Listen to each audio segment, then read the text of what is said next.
বা আগ্রহ দেখাবেন না। এখানে আমার দুইটা প্রশ্ন আছে। আপনার সম্পর্কে তো আমরা শুনি যে আপনি অলরেডি আমাদের, মানে আমি এখন যে শহরে আছি সেই শহরে বাড়ি কিনছেন, থাকতে শুরু করেছেন, আপনার পরিবার সেখানে থাকছে এবং আপনি যুক্তরাষ্ট্রে সেটেল হবেন, এইগুলি কেউ কেউ আমাকে খুব জোর দিয়েও বলছেন।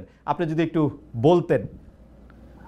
আচ্ছা, এটা তো হঠাৎ আকস্মিকভাবে প্রসঙ্গটা এলো, তাও বলছি আপনাকে যে যারা বা যে এই গুজবটা রটিয়েছে যে যুক্তরাষ্ট্রে আমরা বাড়ি কিনেছি, আমার পরিবার চলে গেছে, এবং যারা এগুলি বিশ্বাস করেছেন তাদের কাছে আমি একটা বিনীতভাবে প্রশ্ন করি যে আপনারা যার কথা শুনে বিশ্বাস করেছেন তার কাছে আপনারা কেন জানতে চান না উনি বাড়িটা কোথায় কিনেছে, অ্যাড্রেসটা কোথায়, বাসাটার ছবিটা কোথায়? আপনি আমেরিকাতে আছেন অনেকদিন ধরে, আপনি জানেন আমেরিকায় যদি কেউ কোনো প্রপার্টি ওন করে, ফ্ল্যাট হোক, জমি হোক, আমি বা আমার স্ত্রী বা আমার পরিবারের সদস্য, এটা পাবলিক ডকুমেন্ট।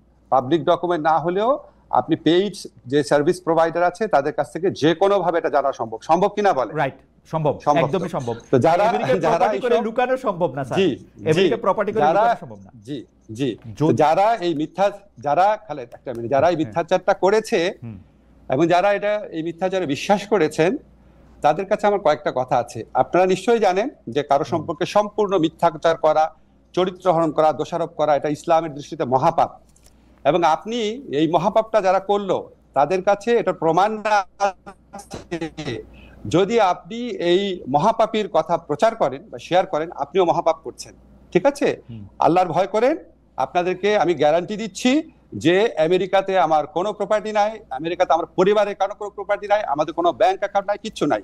কিন্তু আপনাদের কাছে আমার এক্সপেকটেশন হচ্ছে যে বা যারা এই মিথ্যাটা রটিয়েছে তাদেরকে বলবেন প্রমাণ দিতে, 1 নাম্বার।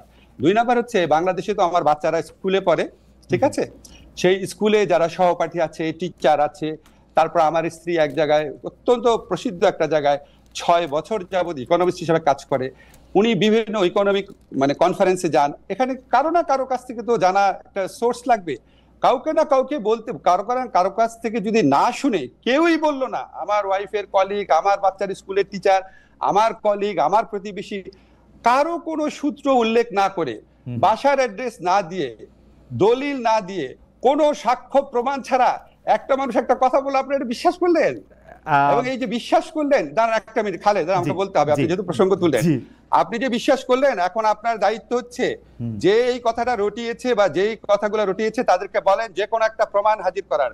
যদি সে প্রমাণ হাজির করতে না পারে বা তারা যদি প্রমাণ হাজির করতে না পারে তাহলে তাদের কোনো কথা বিশ্বাস করবেন না। আর যদি আমার বা আমার পরিবারের আমেরিকাতে কোনো property, flat, land, bank account কোনো কিছু পান তাহলে আমাদের সারা জীবন বিশ্বাস করবেন না। বাংলাদেশে যত অনুসন্ধানী সাংবাদিক আছে, আমেরিকাতে যত অনুসন্ধানী সাংবাদিক আছে, সবার কাছে চ্যালেঞ্জ ছুড়ে দিলাম, এই মিথ্যাবাদী এর পরিচয়, এর মিথ্যাচারের মুখোশ উন্মোচন করেন। কারণ এগুলি করে তারা সরল মনা মানুষ, তাদেরকে বিভ্রান্ত করে, তাদের দুঃখ দেয়, এবং এগুলি আপনার অনেক বেশি হচ্ছে। এই একটা জিনিস প্রমাণ চান, চ্যালেঞ্জ ছুড়ে দিলাম, প্রমাণ চান। প্রফেসর আসিফ নজরুল কিন্তু অনেক বড় একটি চ্যালেঞ্জ ছুড়ে দিয়েছেন এবং এটা খুব সহজেই এটা প্রমাণ করা সম্ভব তিনি যদি আসলে কোনো প্রপার্টি কিনে থাকেন। প্রফেসর আসিফ নজরুল, আসলে আমরা অনেকগুলি বিষয় আজকে কথা বলতে হবে, আপনাকে আমরা পেয়েছি সেজন্য, আবার একটু দেরিও হয়েছে সেজন্য অনেকগুলি বিষয় নিয়ে কথা বলতে হবে। আমি যেহেতু প্রসঙ্গটা উঠলো, অনেকে বলছে যে আপনি সবার আগে বোধহয় আপনি এই কথাটি তুলেছিলেন যে যারা রাষ্ট্রীয় ক্ষমতায় বা দায়িত্বে থাকে তাদের সম্পদের হিসাব দেওয়া উচিত। আপনি কি আপনার সম্পদের হিসাবও দিবেন কিনা একবার এই কথাগুলি একটু বলে ফেলা। আরেকটি কথা হচ্ছে যে অনেকে বলছেন যে আপনারা এই সরকারের উপদেষ্টারা নাকি খুব ট্রাভেল হ্যাপি, আপনারা অনেক সফর সঙ্গী নিয়ে বিদেশে যান, বিশেষ করে ডক্টর মোহাম্মদ ইউনূসকে বলা হচ্ছে যে 11 বার তিনি বিদেশে গিয়েছেন। আপনার ক্ষেত্রেও এরকম বলা হয় যে আপনি যেহেতু ডক্টর মোহাম্মদ ইউনূসের খুব ঘনিষ্ঠ, সেহেতু আপনিও এইটার জবাব দিবেন কিনা যে আপনি যে যখন বিদেশে যান তখন বিরাট একটা প্রতিনিধি দল নিয়ে সঙ্গে নিয়ে যান কিনা এবং সম্পদের হিসাবটা আপনি দিবেন কিনা, খুব সংক্ষেপে দুটো বিষয় একটু বলে দিতেন। হ্যাঁ জি, না আমি আরো বলবো আপনাকে। আমাদের সবার সম্পত্তির হিসাব ক্যাবিনেট ডিভিশনে দেওয়া আছে। আমি মনে করি তাদের এটা অবিলম্বে প্রকাশ করা উচিত। আমরা প্রকাশ করার জন্যই দিয়েছি প্রত্যেক উপদেষ্টা।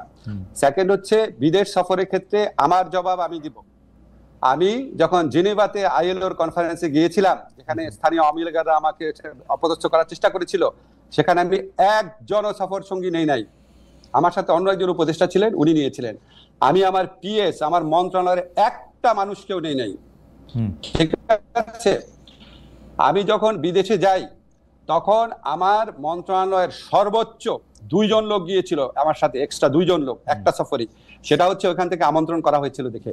আমি যে সফরগুলোতে গিয়েছিলাম, একটা হচ্ছে আইএলওতে জবাবদিহি করার জন্য বাংলাদেশের জন্য, আর একটা হচ্ছে আবার গিয়েছিলাম হিউম্যান রাইটস কাউন্সিলে বাংলাদেশের পক্ষ থেকে জবাব দেওয়ার জন্য। এটা আমার ম্যান্ডেটরি। আমি সৌদি আরবে গিয়েছিলাম বাংলাদেশের শ্রম বাজার নিয়ে আলোচনা করার জন্য, আর একটা গিয়েছিলাম তাদের কনফারেন্সে তাদের অতিথি হয়ে, যেখানে 2 জন সৌদি মন্ত্রী সহ আমাকে স্টেজে তারা অনেক সম্মান করে করেছে। এবং এটা যেটার কারণে বলে রাখি আপনাকে প্রসঙ্গত, সৌদি আরবে 2 বার যাওয়ার কারণে বাংলাদেশের সাথে সৌদি আরবের প্রথম শ্রম বা কর্মসংস্থানের এগ্রিমেন্ট হতে যাচ্ছে, যেটা ইন্ডিয়া পাকিস্তানের সাথেও নাই। আর আমি গিয়েছিলাম মালয়েশিয়াতে, সেখানে আমার সফর সঙ্গী ছিল 1 জন, সরি সেখানে সফর সঙ্গী ছিল 2 জন, মালয়েশিয়াতে 2 জন, সর্বোচ্চ 2 জন, এবং কোন কোন ক্ষেত্রে আমার কোনো সফর সঙ্গী ছিল না। তার মানে আপনি আগে থেকে বলছেন সেটি আপনি পালন করছেন। আপনি যদি অবশ্যই পরিষ্কার করে বললেন যে এটা আসলে ক্যাবিনেটে দেয়া আছে এবং এটা পাবলিক করা হবে যে কোনো সময়, রাইট? অবশ্যই। আরেকটা কথা বলি, আরেকটা কথা আমি বলতাম, এখন চট করে মনে করতে পারছি, সেটা হচ্ছে বিদেশি চিকিৎসা নেব না। আমাদের কেউ বিদেশি চিকিৎসা নেয় নাই। আমার ব্যক্তিগত, আমার এবং আমার পরিবার, আমি উপদেষ্টা হওয়ার পর চিকিৎসা নিয়েছি হচ্ছে পিজি হসপিটাল, যেটা এখন বাংলাদেশ হসপিটাল নামে পরিচিত, যেখানে সাধারণ রোগীরা দেখায়, সেভাবে দেখিয়েছি। ইবনে সিনাতে দেখিয়েছি, সারা জীবন যেই হসপিটালে দেখাতাম সেখানেই দেখিয়েছি। কোনোদিন বাইরে যাওয়া তো দূরের কথা, বাইরের ওষুধ পর্যন্ত খাই নাই।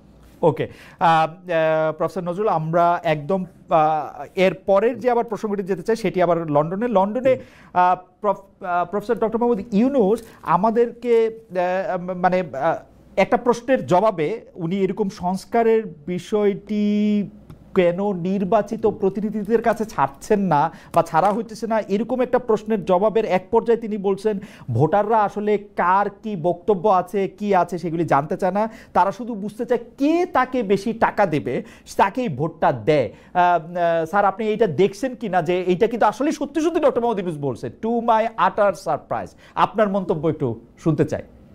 না, এটার মধ্যে আমি একটু যোগ করে রাখি স্যার, যে আমার কাছে মনে হয় কিন্তু তিনি মিথ্যা বলেন নাই, কিন্তু কথাটা একটু হাসিনা-এস্ক হয়েছে, শেখ হাসিনার মতো হয়েছে। না, আমি আপনাকে বলি, স্যারের কথাটা সীমিত ক্ষেত্রে সত্যি, কোন কোন ভোটারের ক্ষেত্রে এটা সত্যি, কিন্তু সিংহভাগ ভোটারের ক্ষেত্রে এটা সত্যি না। যদি শুধু টাকা দিয়েই ভোট কেনা যেত, তাহলে তো আওয়ামী লীগ আপনার 2018 সনে কিনেই ভোট করতে পারতো, এই রাতের ভোট তো করতে হতো না। যদি টাকা দিয়েই ভোট করা যেত, তাহলে তো 2014 আর 2024 এই নির্বাচনী নাটক আওয়ামী লীগকে করতে হতো না। কারণ কে না জানে সবচেয়ে বেশি টাকা আওয়ামী লীগের হাতে আছে। স্যার তো সীমিত ক্ষেত্রে বলেছে, সীমিত ক্ষেত্রে কোনো কোনো ভোটারকে হয়তো করা যায়, ভোট ব্যাংক আছে আমাদের এখানে, আপনি জানেন যে সত্যি, সেটাকে হয়তো একটু স্যার জেনারেলাইজ করে ফেলেছে, এটা হয়তো একটুখানি আপনার কনফিউশনে তৈরি করেছে।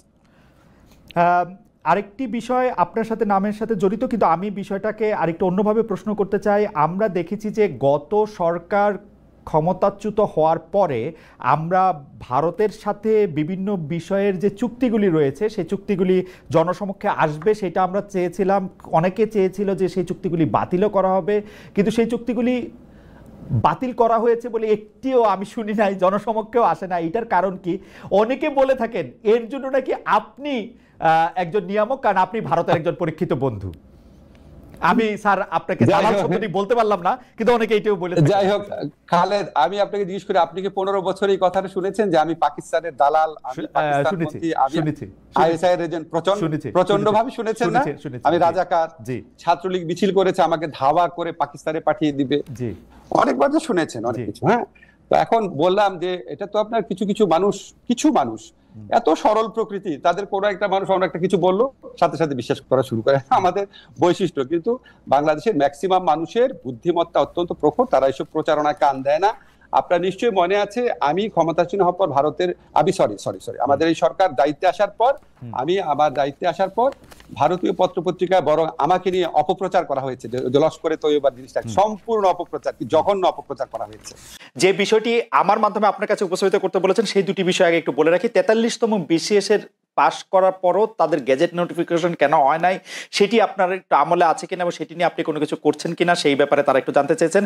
আরেকটি বিষয় জানতে চেয়েছেন যে তারা বয়স সীমা, সরকারি চাকরির বয়স সীমা 35 বছর বয়স পর্যন্ত হবে কিনা, সেটি আপনারা কিভাবে করবেন সেটি জানতে চেয়েছেন। আর আমার প্রশ্নটিও করে রাখি, আপনি আমাদের অনেকগুলি প্রশ্ন রয়েছে, সেটা আপনি যদি খুব না এই দুটি যদি আপনি জবাব দেন, তারপর আমি মানে আপনার মতামত বলেন, তারপর আমরা প্রশ্নটি করি, কারণ এই প্রশ্নটি আবার এনিভাইয়ের বক্তব্যের সাথে লিঙ্কড।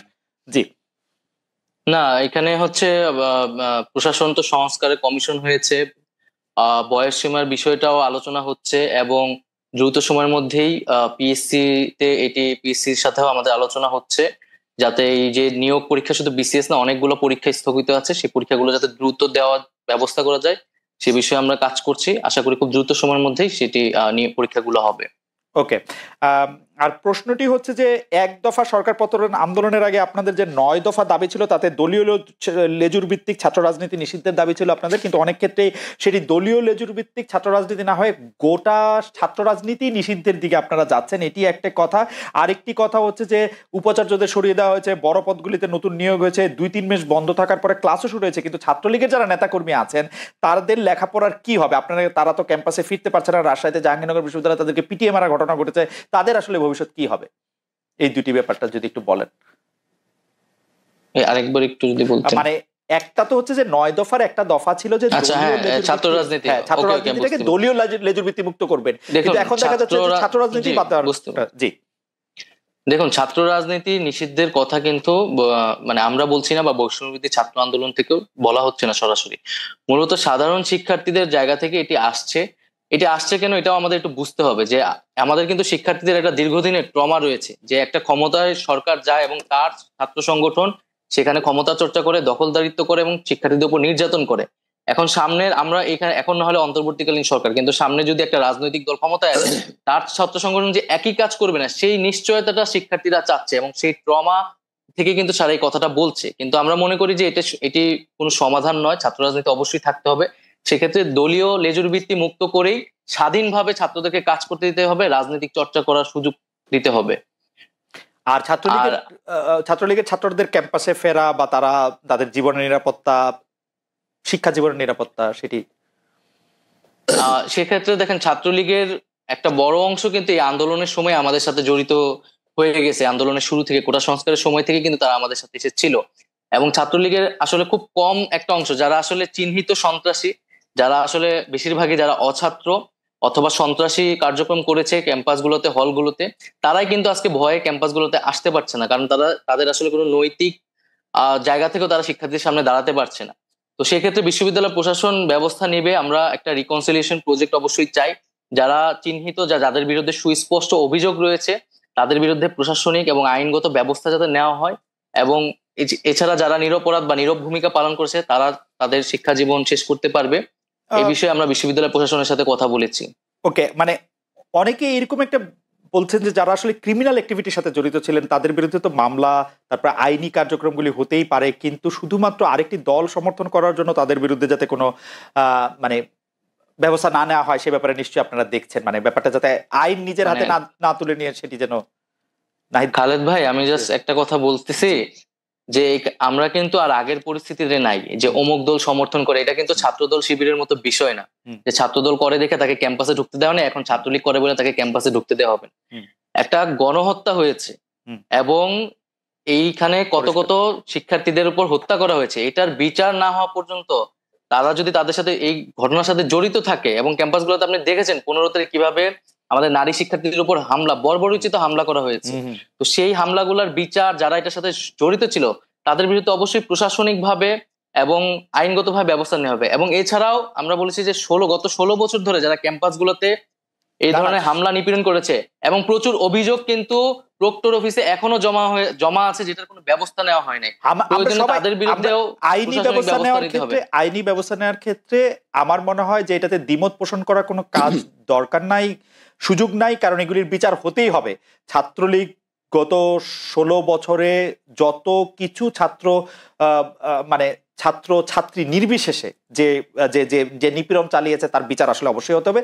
আমাদের শুধু কথা ছিল যে সেটি যেন আইনি প্রক্রিয়ার মাধ্যমে হয়। শুধুমাত্র আপনি এটি পরিষ্কার করলেন যে শুধুমাত্র ছাত্রলীগ, ছাত্র শিবির, ছাত্র দল বলেই তাকে ক্যাম্পাসে ঢুকতে দেওয়া হবে না, এরকম কোনো কিছুর ব্যাপারে আপনার সিদ্ধান্ত নেন। আপনাকে ধন্যবাদ।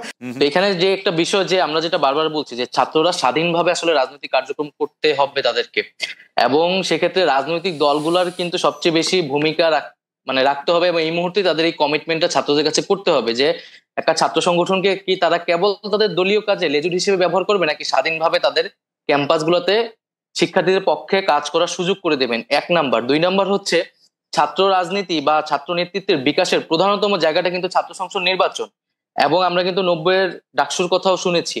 এবং কিন্তু 90-এর পরে বিএনপি যখন ক্ষমতায় আসলো তখন কিন্তু ছাত্র সংসদ নির্বাচন আমরা দেখতে পেলাম না, এবং যার ধারাবাহিকতা আওয়ামী লীগের রেখেছে, এবং 28 বছর কিন্তু ডাকসু নির্বাচন ছিল না। ডাকসু নির্বাচন ছাড়া, ছাত্র সংসদ ছাড়া কিন্তু আপনি কোনো ছাত্র রাজনীতি আসলে কল্পনা মানে যে ছাত্র রাজনীতি সেটা আসলে সঠিক নেতৃত্ব চর্চাটা হয় না। তো ছাত্র সংসদ এই নির্বাচনটা আসলে এই বিএনপি যদি ক্ষমতায় আসে তারা এটা অব্যাহত রাখবে কিনা, বা তারা পূর্বে এটি রাখেনি কেন, এই বিষয়টি আমি তার কাছে জানতে চাচ্ছি।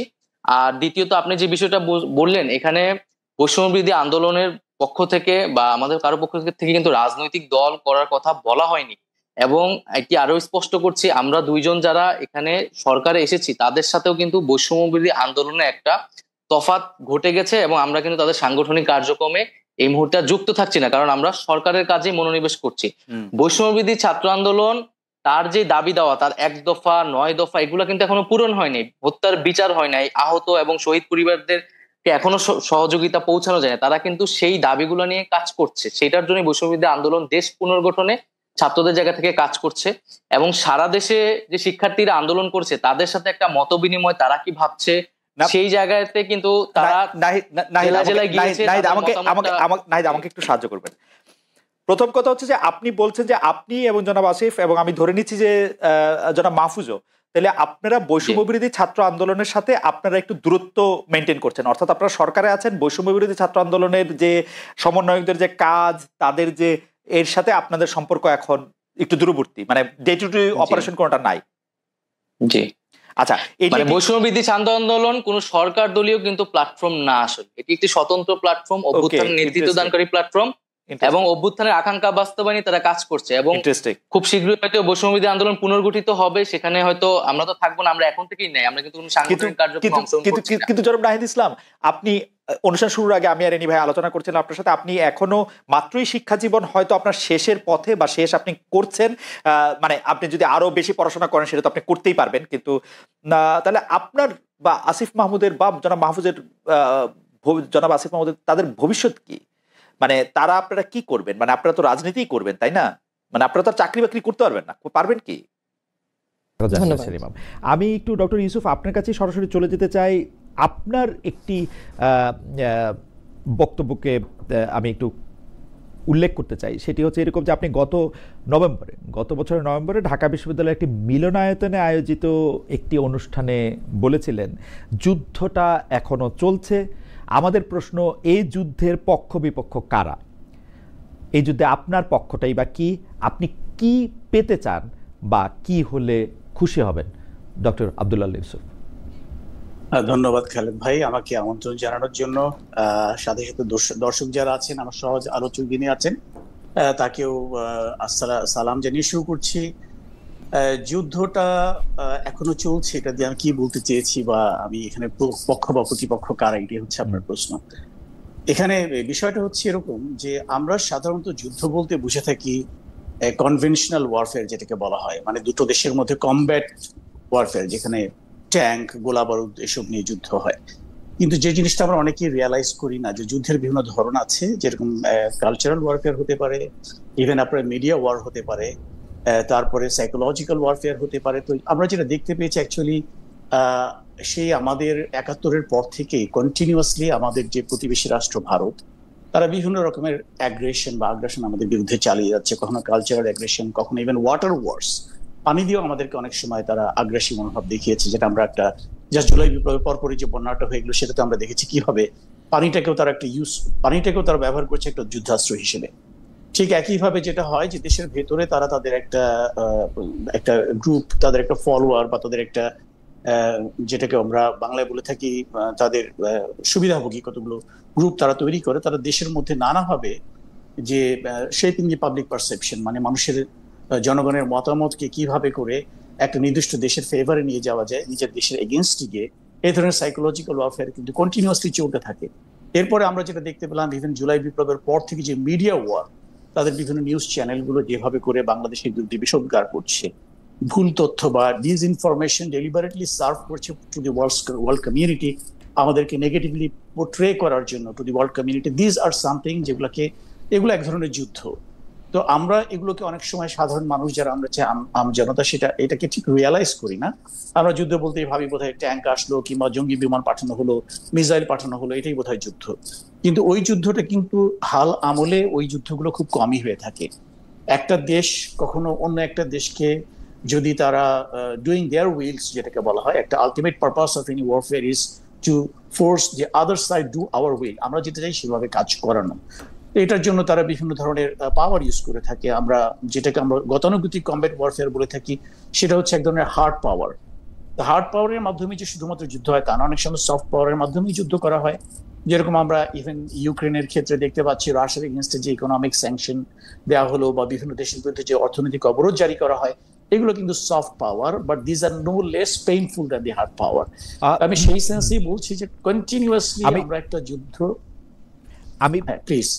আমি একটা প্রশ্ন শুধু করতে চাই, যে সেটা হচ্ছে যে কোল্ড ওয়ারের সময় আমরা মিডিয়া বা প্রপাগান্ডা ওয়ারটা আমরা সাংঘাতিক রকম দেখছি, কিন্তু তথ্য প্রযুক্তির এই বিস্তারের সময় আপনি একটা মিথ্যা তথ্য দিয়ে কিন্তু আসলে 10 সেকেন্ড সাস্টেন করতে পারবেন না, এবং সেই মিথ্যা তথ্য দিয়ে প্রপাগান্ডা ওয়ার করার সামর্থ্য এখন এই পৃথিবীর কারো নাই আসলে। আর আপনি যেটাকে সফট পাওয়ার বলতেছেন, যে ওই ইউক্রেনের স্যাংশনের ক্ষেত্রে, সেটা তো সফট না, মানে অর্থনৈতিক যুদ্ধই তো যুদ্ধ। আপনাকে স্যাংশন দিয়ে রাখা মানেই তো আপনাকে তো আর বোমা মেরা মারতে হবে না, স্যাংশন দিয়ে মারলেই তো আপনি মরে যাবেন আসলে। যদি আপনি এটা করেন, এটা তো আর সফট না। কিন্তু আপনি যদি মিডিয়া বা প্রপাগান্ডা ওয়ারটার কথা বলেন, সেই মিডিয়া বা প্রপাগান্ডা ওয়ারের তো কোনো গুরুত্ব আগে কতটুক ছিল আমি জানি না, গত 1 দশক আর একেবারেই নাই। আমরা মানে আপনার এটা মনে হয় কিনা, মানে আমি আপনার সাথে মানে আপনার কাছ থেকে আমি এটা পরীক্ষা করে, মানে আপনার কাছ থেকে আমি এটা শুনতে চাইতেছি যে ধরেন যে ইন্ডিয়ার কিছু মিডিয়া বাংলাদেশের নামে ক্রমাগত অপপ্রচার চালাইলো, কিন্তু সেইটা দিয়ে তারা কোনো একটি পয়েন্ট অর্জন করতে পারছে কিনা।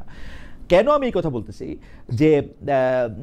যে বাংলাদেশের খবর নেয়ার জন্য ইন্ডিয়ার মিডিয়ার উপর ডিপেন্ড করবে এরকম একজন লোক পৃথিবীতে অবশিষ্ট নাই। আমি একটা আন্তর্জাতিক সংবাদ মাধ্যমের একটা বিভাগের দায়িত্বে ছিলাম বলে আমি দায়িত্ব নিয়ে বলতেছি, কেউ কোনোদিন ইন্ডিয়ার মিডিয়া থেকে বাংলাদেশের খবর নেয় না এখন আর। এইটা আপনার মনে হয় কিনা, মানে এইটা আমরা একটা মানে জুজুর বিরুদ্ধে লড়াই করতেছি কিনা? ব্যাপারটা পুরোপুরি সেরকম না, কারণ আপনি যেটা বলছেন, যে প্রপাগান্ডাটা তারা মিডিয়ার মাধ্যমে ছড়াচ্ছে, এটা পলিসি মেকার যারা, তারা এটাকে কিভাবে নিচ্ছে। পলিসি মেকাররা ডেফিনেটলি দে হ্যাভ, তাদের অনেক রকমের টুলস আছে, মেকানিজম আছে, তারা এটাকে সেকেন্ড চেক, থার্ড চেক করে এটাকে কনফার্ম করতে পারে যে তথ্যটা কতটুকু সত্য বা মিথ্যা, এটাকে উদ্দেশ্য প্রণোদিত নাকি এর পেছনে কিছু সত্যতা আছে। কিন্তু আমি যেটা বলছি সেটা হচ্ছে শেপিং দি পাবলিক পারসেপশন, জনগণ এটাকে কিভাবে নিচ্ছে। এখন কলকাতাতে যখন একটা মিডিয়াতে কোন একটা নিউজ করা হয়, সেই নিউজ চ্যানেলটা রিচ কতটুকু, সেটা রিচটা হয়তো বাংলাদেশে নেই, সেটা হয়তো ইউএসএ তে বা অন্য কোনো দেশে, পাশ্চাত্যের কোনো দেশে বা অন্যান্য যে সমস্ত দেশ আমাদের ব্যাপারে ডিসিশন নিতে পারে, যারা আমাদেরকে ম্যাটার করে, তাদের কারো কাছে কিন্তু এটা রিচটা হয়তো নেই, বাট তার রিচটা আছে তার কমিউনিটির ভেতরে। ফলে পুরো একটা জনগোষ্ঠীর ভেতরে আপনি ডিসইনফরমেশন দিয়ে একটা জনগোষ্ঠীকে আরেকটা জনগোষ্ঠীর বিরুদ্ধে উস্কে দিচ্ছেন। দুটো পাশাপাশি রাষ্ট্রের ভিতরে যখন দুটো দেশের জনগণের ভিতরে এরকম একটা বিদ্বেষমূলক মনোভাব তৈরি হয়, definitely in a long run এটা আমাদেরকে এফেক্ট করে। কারণ পলিসি মেকাররাও কিন্তু পাবলিক পারসেপশন বা পাবলিক ওপিনিয়নটাকে অ্যাভয়েড করে কোনো পলিসি মেকিং করতে পারেন না, বিকজ দে ডু পলিটিক্স। তারা পলিটিক্স করতে হলে তাদেরকে অবশ্যই পাবলিক পারসেপশনটাকে আমলে নিতে হবে। সেই দিক থেকে আমি মনে করি যে এই যে ওয়ারফেয়ার গুলো, এগুলো কিন্তু অবশ্যই একটা নেগেটিভ ইম্প্যাক্ট আছে, এবং এটাকে কাউন্টার করার জন্য আপনি যেটা বলেন 1 মিনিটও এটাকে সার্ভাইভ করতে পারে না, এখানে একটা ডেফিনেটলি আপনার সামাজিক যোগাযোগ মাধ্যমগুলোর একটা বিরাট ভূমিকা আছে, যার মাধ্যমে আমরা মেইন স্ট্রিম মিডিয়াতে যাই সত্য মিথ্যে বলা হোক না কেন, এটাকে আমরা কাউন্টার চেক করার আরেকটা সুযোগ আমরা পেয়ে যাই। আপনার চ্যানেলটাও তেমনি একটা চ্যানেল, এখন এটা ডিপেন্ড করছে যে কোন চ্যানেলটা রিচ কতটুকু, তার ভিউয়ার্স কতটুকু। আর আজকাল যেহেতু মিডিয়াটা আমাদের সবার হাতের মুঠোয় চলে আসছে, সো ইটস ট্রু যে এটাকে এত সহজে কিন্তু গেলানো যায় না। কিন্তু আমার টার্গেট অডিয়েন্সকে, যদি কলকাতার ওই মিডিয়াটার যদি টার্গেট অডিয়েন্স কলকাতাবাসীরাই হয়, তাহলে তারা তো এটা দেখতে পাচ্ছে, আমি হয়তো দেখতে পাচ্ছি না, পাশ্চাত্যের কেউ দেখতে পাচ্ছে না, কিন্তু ওদের ওপিনিয়নটাতে ম্যাটার করে। আচ্ছা, আমার মনে হয় যে মিডিয়ার এই জায়গাটা নিয়ে, এই শক্তির জায়গাটা নিয়ে আমরা একটু থিওরিটিক্যাল আলাপও আমরা অনেক সময় করতে পারি, কিন্তু কলকাতার ওই টার্গেট অডিয়েন্স আমার কাছে মনে হয়েছে যেসব বাংলাদেশিরা উত্তেজিত হবে এইসব খবরের মধ্যে, তারাই আসলে বেশি ছিল। কারণ আমরা যেহেতু মানে ওদেরকে অনেক বেশি দেখছি, যে দেখাটা ওরা ডিজার্ভ করে না সেটা, যাই হোক। কিন্তু আমি সরকারের জায়গা থেকে আসি ডক্টর ইউসুফ, যে এই অন্তর্বর্তী সরকারের সময় আমরা মুখে অনেক বেশি ভারতের বিরোধিতা করতে শুনছি, ব্যবসা বাণিজ্যে কিন্তু আমরা দেখছি উল্টোটা অসহযোগিতা করতেছে ভারত সরকার। তারা পর্যটন ভিসা পর্যন্ত বন্ধ করে রাখছে। সেই জায়গায় ডক্টর ইউনূস সরকার যথাযথ জবাব দিতে পেরেছে কিনা, নাকি মুখে একরকম কথা বলতেছে, অন্যদিকে তারা আমরা দেখতেছি যে প্রথমায় সেই আদানির বিদ্যুতের টাকা পরিশোধ করলো, বলা হলো যে ইন্টারন্যাশনাল চুক্তি নাকি বাদ দেওয়া যায় না। ইন্টারন্যাশনাল চুক্তি হয়ই বাদ দেওয়ার জন্য, আমি 1 কোটি দেখাতে পারবো যে ইন্টারন্যাশনাল চুক্তি কেমনে বাদ দেয়। এই সরকার আমরা দেখতেছি যে একদিকে মানে ভারত ল্যান্ড বর্ডার দিয়ে আমাদের যাওয়া রপ্তানি করা এগুলি বন্ধ করতেছে, কিন্তু আমরা তাদের সাথে আম ইলিশ কূটনীতি করতেছি, আমরা পুশিন দেখতেছি। সরকারের এই জায়গাটা আমি ঠিক বুঝি না, মানে মুখে যতটা ভারত বিরোধিতাটা করে সেই একই রকমভাবে সেটা তার কূটনৈতিক আচরণে এটা অনুবাদ হয় কিনা, আপনি কিরকম দেখেন ডক্টর ইউসুফ? এখানে যে বিষয়টা আমি বুঝতে পারি সেটা হচ্ছে, আমরা পাবলিক যখন কোন একটা ওপিনিয়ন দেই, আমরা একটা ইম্পালসিভ, এটা একটা অনেকটা ইম্পালসিভ, আমরা আমাদের ইমোশন গাইডেড একটা রেসপন্স প্রতিটা জিনিসে থাকে। কিন্তু যখন যারা সরকার পরিচালনা করেন, যারা পলিসি মেকিং লেভেলে থাকেন, তাদেরকে যে কোনো একটা বক্তব্য, বিবৃতি বা যে কোনো অ্যাকশনে যেতে হলে তাদেরকে অনেকগুলো আসপেক্ট তাদেরকে চিন্তা করতে হয়। আমরা একটা বৃহত্তর বিশ্বে বসবাস করি যেখানে ওভারঅল ভূ রাজনৈতিক রিয়ালিটিটা কিরকম, আমার একটা স্টেটমেন্ট বা আমার একটা পদক্ষেপ আমার অন্যান্য যে সমস্ত বন্ধু রাষ্ট্র আছে, আমাদের সহযোগী রাষ্ট্রগুলো কিভাবে নেবে, এটার ফার রিচিং ইম্প্যাক্টটা কি পড়তে পারে, আমার ধারণা এই জিনিসগুলো যারা পলিসি মেকিং লেভেলে থাকে, যারা রাষ্ট্র পরিচালনা করেন, স্টেট ক্রাফটের সঙ্গে যারা জড়িত, তাদেরকে এই জিনিসগুলো ভাবতে হয়, যেটা আমরা সাধারণ মানুষ অনেক সময় ভাবি না। তো এখানে যখন একটা ধরেন রাজনৈতিক সরকার থাকে, যাদের একটা জনপ্রিয়তার প্রশ্ন থাকে, তারা কিন্তু পাবলিক সেন্টিমেন্টটাকে খুব সিরিয়াসলি তারা আমলে নেয়। তারা যে কোনো একটা পদক্ষেপ নেওয়ার সময় চিন্তা করে যে এর পসিবল রিপারকেশন পাবলিক সাইড থেকে কি হতে পারে। যেই দায়বদ্ধতাটা একটা অন্তর্বর্তীকালীন সরকারের কখনোই থাকে না। সো আমার মনে হয় যে অন্তর্বর্তীকালীন সরকারের অনেকগুলো পদক্ষেপ বা পলিসি হয়তোবা এটা কতটুকু জনপ্রিয় বা অজনপ্রিয় হবে সেটা বিবেচনায় না রেখে তারা হয়তো বৃহত্তর ভূ রাজনৈতিক প্রেক্ষাপটে এটা ফার রিচিং ইম্প্যাক্ট আমাদের সঙ্গে অন্যান্য দেশের রিলেশনটাকে কতটা এফেক্ট করবে সেই দৃষ্টিকোণ থেকে তারা অনেক পদক্ষেপ নিয়ে থাকেন, যেগুলো হয়তো অনেক ক্ষেত্রে নন ডিসক্লোজার এগ্রিমেন্টের কারণে আমাদেরকে জানানোও হয় না। তো এই ব্যাপারে আসলে সরকারের ভেতরে না থেকে এই ব্যাপারে কোনো মন্তব্য করাটা আসলে একটু জটিল আমার জন্য। ডক্টর ইউসুফ, আপনাকে ধন্যবাদ। আমি একটু ব্যারিস্টার রাশনা ম্যামের কাছে যাই। ব্যারিস্টার রাশনা ম্যাম, আমাদের প্রশ্ন আপনার কাছে যে আপনি জুলাই হত্যাকাণ্ডের বিচার ও বিগত 15 বছরে গুম খুন নিয়ে তড়িঘড়ি থাকার কথা বলেছেন, বিচারের আগে সাজা কেন এমন প্রশ্ন তুলেছেন। আপনি দাবি করেছেন দেশের অভ্যন্তরীণ বিচার প্রক্রিয়ায় অনেক ধরনের ঘাটতি আছে, তাই জুলাই হত্যাকাণ্ডের বিচার দেশের ট্রাইব্যুনালে নয় আন্তর্জাতিক অপরাধ আদালতে যাওয়ার কথা বলেছেন। দেশের বিচার ব্যবস্থার প্রতি কি আপনি আস্থা রাখতে পারছেন না? আস্থার জায়গা উন্নয়নে সরকার আসলে এখানে কি করতে পারে? ব্যারিস্টার ইমাম। জি, ধন্যবাদ খালেদ ভাই। প্রথমেই বলবো প্রেক্ষাপটটা, আমি যে বক্তব্যটা দিয়েছিলাম ওটার প্রেক্ষাপটটা ছিল প্রথম দিকে ছিল, এবং জুলাই অভ্যুত্থানের কিছুদিন পরেই আমার মনে হয় এই বক্তব্যটা দেয়া, এবং প্রেক্ষাপটটা ছিল যে 15 বছর ধরে আমাদের বিচার ব্যবস্থাকে পুরোপুরি দলীয়করণ করা হয়েছিল এবং অনেকভাবে বিচার ব্যবস্থার যে স্বাধীনতা বা ক্ষমতাটা থাকা উচিত সেটা ভেঙে দেওয়া হয়েছিল। সো ওই প্রেক্ষাপটে আমার তখন অনেস্টলি মনে হয়নি যে মানবতা বিরোধী অপরাধ, এই ধরনের অপরাধ বিচার করার ক্যাপাসিটি ইন্টারন্যাশনাল ক্রাইমস ট্রাইব্যুনালের আছে, এবং তার জন্যই আমি বলেছিলাম যে আন্তর্জাতিক অপরাধ আদালতে যদি রেফার করে দেয়া হয় তাহলে হয়তো আরো সঠিকভাবে বিচারটা হবে। এবং তারপরে যেটা আরেকটা কারণ ছিল সেটা হচ্ছে গিয়ে ইউএন এর যে ফ্যাক্ট ফাইন্ডিং মিশনের রিপোর্টটা ছিল সেখানেও আই বিলিভ এরকমই একটা সুপারিশ এসেছিল যে ক্ষমতাটা নিয়ে আন্তর্জাতিক অপরাধ ট্রাইব্যুনালের তাদেরও নানা ধরনের প্রশ্ন ছিল, এবং তারাও বলেছিল রেফারেন্স হয়তো ইন্টারন্যাশনাল ক্রিমিনাল কোর্টে করা যেতে পারে। এটা ছিল মোটামুটি প্রেক্ষাপটটা। সো বিচার ব্যবস্থাকে যেহেতু নানাভাবে ভেঙে দেওয়ার চেষ্টা করা হয়েছে গত 15 বছরে, এটা তো ওভারনাইট বা ইভেন 1 বছরে পুরোপুরি পাল্টে যাবে না। সো বিচার ব্যবস্থায় আমাদের এখনো নানা ধরনের সমস্যা আছে, হচ্ছে, কিন্তু তাই বলে যে কোনো ধরনের সংস্কারের উদ্যোগই নেওয়া হয়নি তা তো না। বড় ধরনের কয়েকটা সংস্কারের উদ্যোগ নেওয়া হয়েছে, যেরকম একটা ইন্ডিপেন্ডেন্ট কমিশন গঠন করা হয়েছে বিচারক নিয়োগ দেওয়ার জন্য সুপ্রিম কোর্টের, এবং এই কমিশন অলরেডি অ্যাক্টিভেটেড, এবং এনাদের অধীনেই কিন্তু লাস্ট যে নিয়োগগুলো হলো সুপ্রিম কোর্টে সেটা হয়েছে। এবং অনেকেই মনে করছে এই নিয়োগগুলো এর আগের বহু বছরের ওভারঅল নিয়োগের থেকে বেটার ছিল কোয়ালিটি ওয়াইজ। তারপরে ধরেন সুপ্রিম জুডিশিয়াল কাউন্সিল, যারা বিচারকদের বিরুদ্ধে এনকোয়ারি করবেন এবং সুপারিশ করবেন রাষ্ট্রপতিকে, সেটাকেও রিঅ্যাক্টিভেট করা হয়েছে। ওই 16th অ্যামেন্ডমেন্টে যেটাকে বাতিল করার একটা অ্যাটেম্প্ট নিয়েছিল আওয়ামী লীগ, সো সেটাও রিঅ্যাক্টিভেট করা হয়েছে। সচিবালয়টা এখনো যদিও বাস্তবায়ন করা হয়নি, মোটামুটি একটা কমিটমেন্ট পাওয়া গেছে অন্তর্বর্তীকালীন সরকারের থেকে যে বিচার বিভাগের একটা পৃথক সচিবালয় থাকাটা অত্যন্ত গুরুত্বপূর্ণ। কারণ না হলে যেটা হবে, অন পেপার স্বাধীনতা থাকবে, বা মানে প্র্যাকটিক্যালি ডে টু ডে লাইফে যদি আমার অ্যাডমিনিস্ট্রেটিভ কাজগুলো পুরোপুরি মন্ত্রণালয়ের উপর নির্ভরশীল হয়, তাহলে হয়তো সত্যিকার অর্থে স্বাধীন হবে না বিচার বিভাগ। সো প্রবলেম এখনো আছে, এটা নিয়ে আমার কোনো সন্দেহ নেই। আন্তর্জাতিক অপরাধ ট্রাইব্যুনালের আরেকটা কথা আমি বলেছিলাম যে এ ধরনের বিচার যেগুলো এখন হচ্ছে, এগুলো তড়িঘড়ি করে একেবারেই করা উচিত হবে না। কারণ অনেকেই যেটা করছিল, একটা দাবি উত্থাপিত করছিল যে ন্যায় বিচার না নির্বাচন আগে, যেটা আমার কাছে পুরোপুরি অযৌক্তিক মনে হয়েছে। কারণ ন্যায় বিচার এত তাড়াতাড়ি সম্পূর্ণ করাও ঠিক সঠিক হবে না। কারণ আমরা চাই যে এই বিচার, যে ট্রায়ালস গুলো হচ্ছে, এগুলো যাতে আনকোয়েশ্চেনেবল হয়, মানে বহির্বিশ্বে এটা লেজিটিমেসি বা বৈধতা যাতে থাকে। যেরকম আওয়ামী লীগ আমলে প্রায় 2.5 বছরের মধ্যে সব তো কমপ্লিট করে ফেলেছিল, এবং হাইলি কোয়েশ্চেনেবল ছিল, প্রত্যেকটা কনভিকশন কোয়েশ্চেনেবল ছিল, ট্রায়াল গুলো কোয়েশ্চেনেবল ছিল। আমরা চাচ্ছি না এই ট্রায়াল গুলো কোয়েশ্চেনেবল হয়। অনেকগুলো পদক্ষেপ তো ওনারা নিয়েছে, লাইভ ব্রডকাস্ট করছে, আইসিটি আইনে অনেকগুলো সংশোধন এনেছে।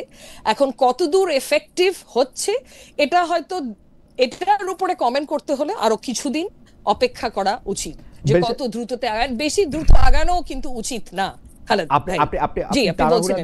তাড়াহুড়া না করার কথা বলতেছেন, অনেকদিন ধরে তাড়াহুড়া না করার কথা বলতেছেন। আমি বাংলাদেশের বিচার বিভাগ 15 বছর বা আওয়ামী লীগের আমলের 15 বছর কেমন ছিল বা তার আগে কেমন ছিল, সেটার সাথে যদি এখনকার 1 বছর একটা তুলনা করি, আপনি কোনো বড় ধরনের পরিবর্তন দেখেন কিনা? কারণ আমার দেখার শর্ট সাইটেডনেস, আমি আপনাকে বলি যে আমি কিন্তু এরকম দেখি না। আমার কাছে মনে হয় যে বিচার যেইখানে মানে জনগণ একটা কি বললো না মনে করলো, ক্ষমতাবানরা একটা কি বললো মনে না করলো, সেটার থেকে একটা ব্যালেন্স, একটা প্রোটেকশন, কিন্তু সেইটা দিতে পারছে কিনা। আপনি যদি দেখেন যে বাংলাদেশের সাবেক প্রধান বিচারপতিকে খুনের মামলায় গ্রেপ্তার করা হয়েছে, বাংলাদেশের সাংবাদিকদের যারা জেলে আছেন তারা কেন জেলে আছেন, তাদের কেন জামিন হইতেছে না, এই খুনের মামলাগুলি কোথায় হইতেছে, এই জায়গাগুলিতে আপনার কি মনে হয় আসলে কি আমরা ন্যায় বিচার পাইতেছি, বা ন্যায় বিচারের জন্য মানে আমাদের সেই সাহসটা আমরা করতে পারতেছি, যেটা আওয়ামী লীগের আমল থেকে একটু আলাদা? আমি কিন্তু বিচার বিভাগের ক্ষেত্রে বড় পরিবর্তন দেখি না আসলে।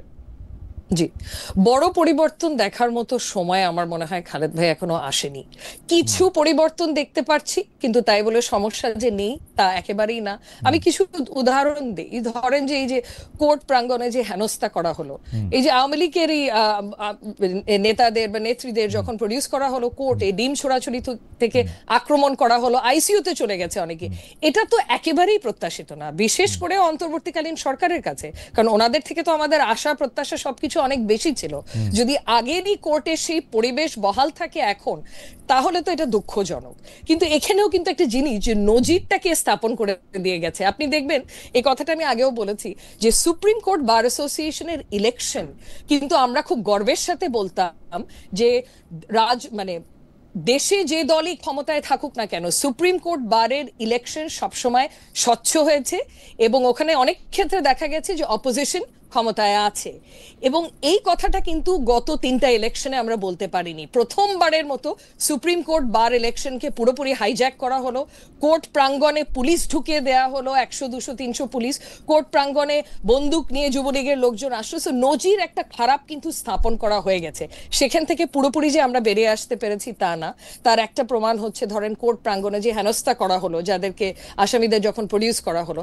আরেকটা এক্সাম্পল হচ্ছে এই যে ডিম ছোড়াছুড়ি, কথায় কথায় আন্দোলন করা, এটা আরেকটা এক্সাম্পল যে পরিবেশটা কিন্তু না মানে আমরা এই কথাগুলি আপনাদের কাছ থেকে শিখেই কিন্তু আসলে আওয়ামী লীগ সরকারের এই দুঃশাসন, এই বিচার বিভাগের দলীয়করণ, বিচার অঙ্গনকে অপবিত্র করা, এর প্রত্যেকটা জিনিসের ক্ষেত্রে কিন্তু আমরা প্রতিবাদ করলাম। তাহলে এটা চেঞ্জ হবে, কিন্তু চেঞ্জ কি আসলে হইল? আমরা আদালত প্রাঙ্গণে বিচারকদের শুনি, তারা ভয়ে জামিন দিতে পারেন না, কারণ বললে তাদেরকে একটা দোষর ট্যাগ দেওয়া হবে, ট্যাগ দেওয়া হইলে তারা আর মুখ দেখাতে পারবেন না। তাহলে আমরা তো ন্যায় বিচারটা মানে শুরু যারাই করুক, মানে আওয়ামী লীগ আমল এ একটা অবিচার হইছে দেখা এই আমলের অবিচার দিয়া তো আমরা তো মানে মানে জাস্টিফাই একেবারে করতে পারবো না। জি অ্যাবসলিউটলি আপনি কারেক্ট যে আমরা জাস্টিফাই তো করতে পারবো না, বাট আমি যেটা বলার চেষ্টা করছি যে এরকম একটা প্র্যাকটিস চর্চা যখন হয়ে এসেছে এত বছর থেকে, এখান থেকে বেরিয়ে আসতে সময় লাগবে। কিন্তু আমার মতে এখন শীর্ষস্থানীয় যারা বিচার বিভাগে আছে, আমাদের প্রধান বিচারপতি থেকে শুরু করে আরো কয়েকজন, এনারা কিন্তু পদক্ষেপ নিচ্ছে, চেষ্টা করছে চেঞ্জগুলো আনার। যেরকম সচিবালয় নিয়ে, পৃথক সচিবালয় নিয়ে কিন্তু জোরে সোরে আওয়াজ তুলেছে আমাদের এই প্রধান বিচারপতি, এবং এটাও তো মানে একটা পজিটিভ স্টেপ যেটা আমরা এতদিন দেখতে পারিনি। আরেকটা জিনিস ধরেন, যেটা দিয়ে আমি বলছি যে 12 জন বিচারপতিকে যে ছুটিতে পাঠানো হলো, মানে এটা কেন হলো? কারণ দাবি দিচ্ছিল, মানে আদালত ওখানে চলে গেছে, মিছিল করেছে, ঘেরাও করেছে, দাবির সম্মুখীন হয়ে কিন্তু তাদেরকে ছুটিতে পাঠানো হলো। এটা আমার মতে কিন্তু খুব ভালো নজির যে সৃষ্টি করেছে তা না। কারণ রাইট প্রসেসটা কি হওয়া উচিত ছিল যে কিছুদিন অপেক্ষা করতেন, সুপ্রিম জুডিশিয়াল কাউন্সিল যখন রিইনস্টেটেড হবে, তাদের বিরুদ্ধে অভিযোগ থাকলে ইনকোয়ারি করতো, ইনকোয়ারি করে তারা যদি দোষী সাব্যস্ত হতো তখন তাদেরকে আপনি রিমুভ করে দেন বা ছুটিতে পাঠান। সেই পদক্ষেপটা তখন কিন্তু ওই পরিস্থিতি কিন্তু রাখেনি। এটার জন্য কিন্তু প্রাইমারিলি আমি সরকারকে দায়ী করব, কারণ এখানে সরকারের ফুল ব্লেসিংস ছিল। এই যে এই মব পাঠিয়ে দিয়েছে যে সুপ্রিম কোর্ট প্রেমিসেসে এবং বাধ্য করেছে তাদেরকে ছুটিতে পাঠানোতে, এটা তো সরকারের হস্তক্ষেপ ছিল, বিচার বিভাগের স্বাধীনতার উপরে হস্তক্ষেপ ছিল। এটা কিন্তু ছেড়ে দেয়নি প্রধান বিচারপতির উপর। এইসব প্রবলেমস আছে খালেদ ভাই, এইসব প্রবলেমস আছে, কিন্তু কিছু যে পদক্ষেপ দেখতে পারছি এটাও এতদিন দেখতে পারিনি, এতটুকুই আমি বলবো। আপনাকে অনেক ধন্যবাদ বেরিস ইমাম। আমি একটু ডক্টর আব্দুল ইউসুফ এর কাছে আসি। যে ডক্টর ইউসুফ, বর্তমান যিনি সেনাপ্রধান আছেন জেনারেল ওয়াকারুজ্জামান বিভিন্ন মাধ্যমে বিভিন্নভাবে বুঝাতে চেয়েছেন, বলেছেন আসলে যে তিনি সরকারি দায়িত্ব পালন করবেন যথানিয়মে, রাষ্ট্রীয় বা সাংবিধানিক ক্ষমতা দখল করার বা ক্ষমতায় আসার কোনো ইচ্ছা বা বাসনা তার নাই। কিন্তু গত বছর আগস্ট মাস থেকে আমরা কন্টিনিউয়াসলি শুনে আসতেছি যে সামরিক অভ্যুত্থানের গুজব, আমরা সেনাবাহিনী ক্ষমতা নিবে, আওয়ামী লীগকে আবার পুনঃপ্রতিষ্ঠা করার জন্য তিনি চেষ্টা করতেছেন। মানে এবং তিনি একটা তিনি কিভাবে শেখ হাসিনা বা আওয়ামী লীগের স্বার্থ সংরক্ষণ করবেন এইটাই তার একমাত্র চিন্তা ভাবনা, আর কোনো চিন্তা তার নাই। 2-3 দিন আগেও রাতভর একটা গুজব ছিল।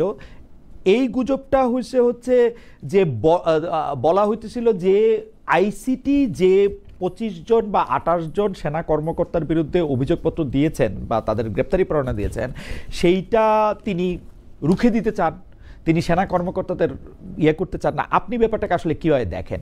মানে আমার প্রশ্ন হচ্ছে, ক্রমাগতভাবে এইটা বলে এইটা কি সিভিল প্রশাসনকে, আর্মি যারা আছেন তাদের মুখোমুখি দাঁড় করানো হইতেছে? এটা কি ভালো হইতেছে, নাকি আর্মির একটু চাপে রাখাই ভালো, যে আর্মি হইছো তোমরা একটু চাপে থাকো?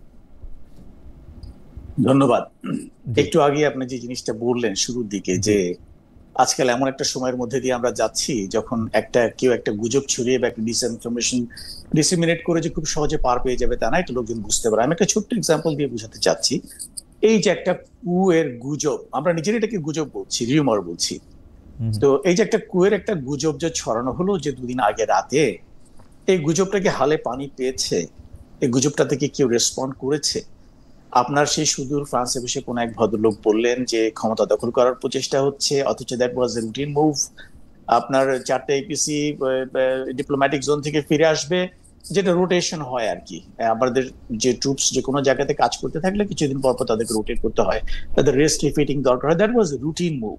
এই রুটিন মুভটাকে যে পারপাসফুলি এটাকে একটা রিউমার ছড়িয়ে একটা উত্তাপ ছড়ানোর চেষ্টা করা হলো, এটা কি সফল হয়েছে? কেউ কি রেসপন্ড করেছে, কেউ রেসপন্ড করেনি। না কিন্তু সরি ডক্টর ইউসুফ, আমি শুধু একটা প্রশ্ন করতে চাই যে মানে এইটা তো আর উনি স্যাটেলাইট দিয়ে দেখেন নাই, উনাকে আর্মির ভিতর থেকেও বা সিভিল প্রশাসনের ভিতর থেকে কেউ বাংলাদেশ থেকে বলেছেন যে এটা এরকম হইতেছে, এইটার এরকম একটা কনসিকুয়েন্স থাকতে পারে, উনার কাছে মনে হয়েছে যে এইটা এইভাবে এটা উনি রিয়েক্ট করবেন।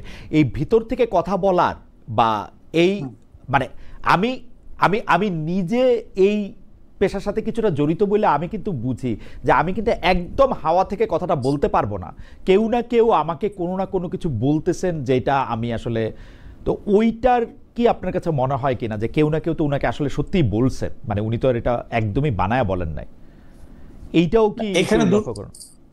জি, এখানে একটা হচ্ছে তথ্য, আর একটা হচ্ছে আপনি তথ্যটাকে কিভাবে ইন্টারপ্রিট করছেন সেটা। এখানে তথ্যটা হচ্ছে ইয়েস 4টা এপিসি ক্যান্টনমেন্ট থেকে বেরিয়েছে, সাথে 4 দুগুণে 8টা পিক আপ ভর্তি সৈন্য বেরিয়েছে। এখন পুরো বাংলাদেশেই তো ম্যাজিস্ট্রেসি পাওয়ার নিয়ে সেনাবাহিনী বিভিন্ন জায়গাতে ডিপ্লয়, তারা বিভিন্ন জায়গাতে তাদের অ্যাডমিনিস্ট্রেটিভ মুভ হতে পারে, লজিস্টিক মুভমেন্ট হতে পারে, অপারেশনাল মুভমেন্ট হতে পারে, that is for the very purpose of performing the duty which they have been entrusted upon. তাদেরকে যে দায়িত্বটা দেওয়া হচ্ছে এটা পালন করার জন্যই তাদেরকে কতগুলো রুটিন মুভমেন্ট করতে হয়। তো মুভমেন্টটা হয়েছে, এই তথ্যটা তো ভুল না, কিন্তু মুভমেন্টের ইন্টারপ্রিটেশনটা কি হয়েছে, দ্যাট ইজ রিয়েলি সিরিয়াস। যখন এই একটা বিনাইন মুভমেন্টকে কেউ একটা কু অ্যাটেম্পট বলে এটাকে পাবলিসাইজ করার চেষ্টা করে, একটা ফিয়ার মঙ্গারিং এর চেষ্টা করে, জনগণের ভিতরে একটা ভয় ঢোকানোর চেষ্টা করে, আমি মনে করি this is a serious criminal offence.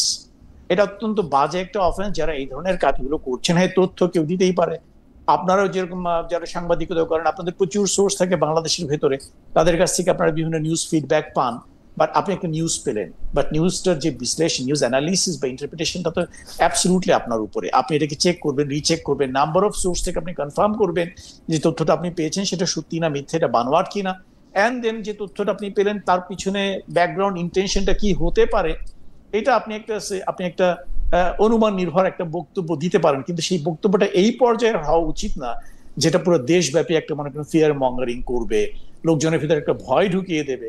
এগুলো তো আমার মনে হয় যে দিস আর ইল ইন্টেনশন, এগুলো তো ভালো কোনো লক্ষ্যে হচ্ছে বলে আমার মনে হয় না। আর যেটা আপনি যুদ্ধের কথা শুরুতেই বলেছেন, দেয়ার আর সাম পিপল যারা সবসময় চাবে আমাদের দেশ, যে আমরা সবসময় একটা ঐক্যের কথা বলে আসছি, আমরা সবসময় চেয়েছি, আমরা এখনো চাই, আপনারা প্রত্যেকেই চান যে আমরা যাতে ঐক্যবদ্ধ ইউনাইটেড থাকি।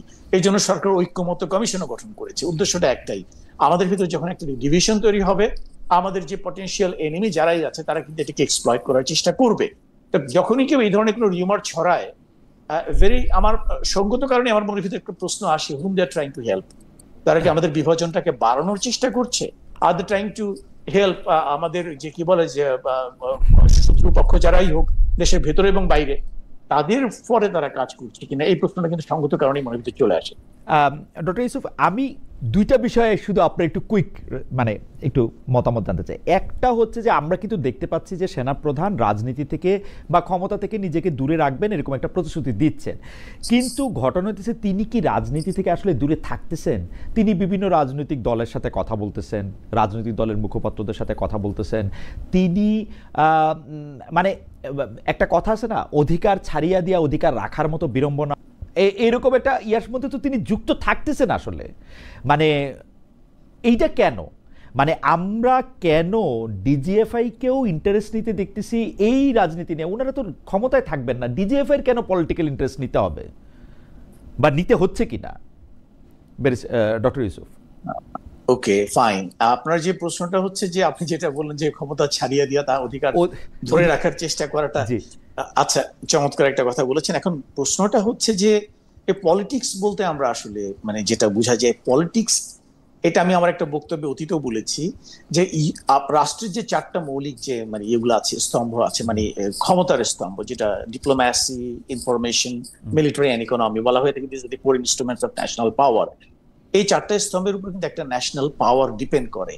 তো এই পাওয়ার গুলো তো very well political elements in এ সে। আমি পলিটিক্স বলতে চাই যে war is an extension of politics. যখন আমার কোন একটা দেশের সঙ্গে কোন একটা সমস্যা হচ্ছে, সেটা ভেতরে হোক বাইরে হোক, যখন সেটা পলিটিক্যাল প্রসেসে সেটেল করা না যায়, যখন ডিপ্লোম্যাটিক প্রসেস সেটেল করা না যায়, তখন বাধ্য হয়ে সরকার তখন তার মিলিটারি টুলটাকে ইউজ করে।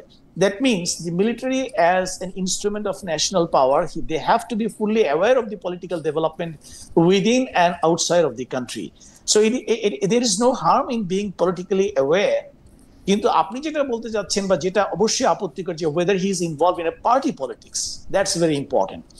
যদি মনে করেন এটা অ্যাবসলিউটলি, আমি যেটা মনে করি সেটা বলছি, জেনারেল ওয়াকার কি ভাবছেন আমি তার ওনার মনের ভিতরে ঢুকে দেখিনি, বাট ফ্যাক্ট হচ্ছে এটা, উনি যদি শুধু পার্টিকুলার একটা পার্টির সঙ্গে রিপিটেডলি মিটিং করতেন বা একটা সার্টেন পলিটিক্যাল পার্টির সঙ্গে ওনার অতিরিক্ত সূক্ষ্মতা দেখা যেত, তখন আপনারা হয়তো প্রশ্নটা তুলতে পারতেন যে উনি একটা পার্টি পলিটিক্স ইনভলভ হয়ে যাচ্ছেন কিনা। যখন উনি মাল্টিপল পার্টির সঙ্গে উনি কথা বলেন, আমি এটাকে একটা সিভিল মিলিটারি রিলেশনশিপের একটা পজিটিভ সাইন হিসেবে দেখি, এবং আমি মনে করি যে রাষ্ট্রের একটা অন্যতম ন্যাশনাল ইনস্ট্রুমেন্ট অফ ন্যাশনাল পাওয়ার হিসেবে তার অবশ্যই পলিটিক্যাল অ্যাওয়ারনেসটা থাকা উচিত। সার্বভৌমত্ব রক্ষার কথা আমরা বলে থাকি, সার্বভৌমত্ব external sovereignty as well as internal sovereignty both, এবং আমাদের যে threats to sovereignty can emerge from outside as well as from within. So এদিক থেকে যদি উনি একটা পলিটিক্যাল অ্যাওয়ারনেসের জন্য if he maintains communication with all the political parties, কোন একটা নির্দিষ্ট পলিটিক্যাল পার্টির প্রতি বায়াস না হয়ে, আমি এর ভিতরে মন্দ কিছু দেখি না। আমি মনে করি বরঞ্চ একজন সেনাপ্রধানের এই অ্যাওয়ারনেসটুকু থাকা উচিত, কমিউনিকেশনটুকু তার মেনটেন করাই উচিত। আপনি দুইটা জিনিস বলতেছেন, আপনি বলতেছেন যে অ্যাওয়ারনেসও থাকা উচিত, কমিউনিকেশনও মেনটেন করা উচিত। অ্যাওয়ারনেসও থাকবে, আমরা যে কোনো লোকই আমাদের একটা পলিটিক্যাল অ্যাওয়ারনেস থাকবে, কিন্তু আপনি বলতেছেন যে পোশাকে থেকে সেনানিবাসে থেকে ওনার একটা পলিটিক্যাল কমিউনিকেশনও বজায় রাখা উচিত। এখন কমিউনিকেশনের ক্ষেত্রে, আমি কমিউনিকেশনের ছাত্র হিসেবে বুঝি ডক্টর ইউসুফ, কমিউনিকেশনের ক্ষেত্রে কিন্তু পিক অ্যান্ড চুজ থাকে। কমিউনিকেশনের ক্ষেত্রে কিন্তু আপনি কার সাথে কীরকম কমিউনিকেশন করবেন আপনার একটা বায়াসও থাকে। এর চেয়ে সবচেয়ে ভালো হচ্ছে যে আমরা সবসময় দেখি যারা আসলে, যেমন ধরেন তাহলে তো বিচারকদেরও কি বাংলাদেশের রাজনৈতিক অবস্থা বোঝার জন্য তাদেরকে একটা কমিউনিকেশন মেনটেন করা উচিত। যিনি রাজস্ব বোর্ডের চেয়ারম্যান আছেন তারও কি একটা কমিউনিকেশন মেনটেন করা উচিত। যিনি দুদকে আছেন তারও কি করা উচিত। মানে আপনি কিভাবে এইটার সীমারেখাটা কিভাবে টানবেন যে একটা আর্মি জেনারেল উনি কেন উনার অফিস ব্যবহার করে পলিটিক্যাল পার্টিগুলির সাথে কথা বলবেন, সবগুলির সাথে কথা বললো, ধরলাম তার বায়াস নাই, মানে কেন বলবেন এটা? রাইট, আপনি যেটা বলেন রাজস্ব বোর্ডের চেয়ারম্যান কিংবা একজন বিচারক, উনি যে কোনো দায়িত্বের লোক, আমরা সাংবাদিকরা ছাড়া কারোই তো সব পার্টির সাথে কথা বলা উচিত না। না, এখানে একটুখানি আমার মনে হয় যে একটু বোঝার ব্যাপার আছে। আমি যেটা বললাম যে ইনস্ট্রুমেন্টস অফ ন্যাশনাল পাওয়ার, একটা জাতির সার্বভৌমত্ব স্বাধীনতা ধরে রাখার জন্য যে চারটে এলিমেন্টস এর কথা আমি বললাম, জি, এর ভেতরে এখন অনেকে আবার ইয়েটাকে ইনক্লুড করছে, যে আপনার মিডিয়াটাকে ইনক্লুড করছে, বাট বেসিক্যালি অ্যাকচুয়ালি মিডিয়াটাই হচ্ছে আপনার ইনফরমেশন ডাইন বলা হয়, যেটা diplomacy, information, military and economics.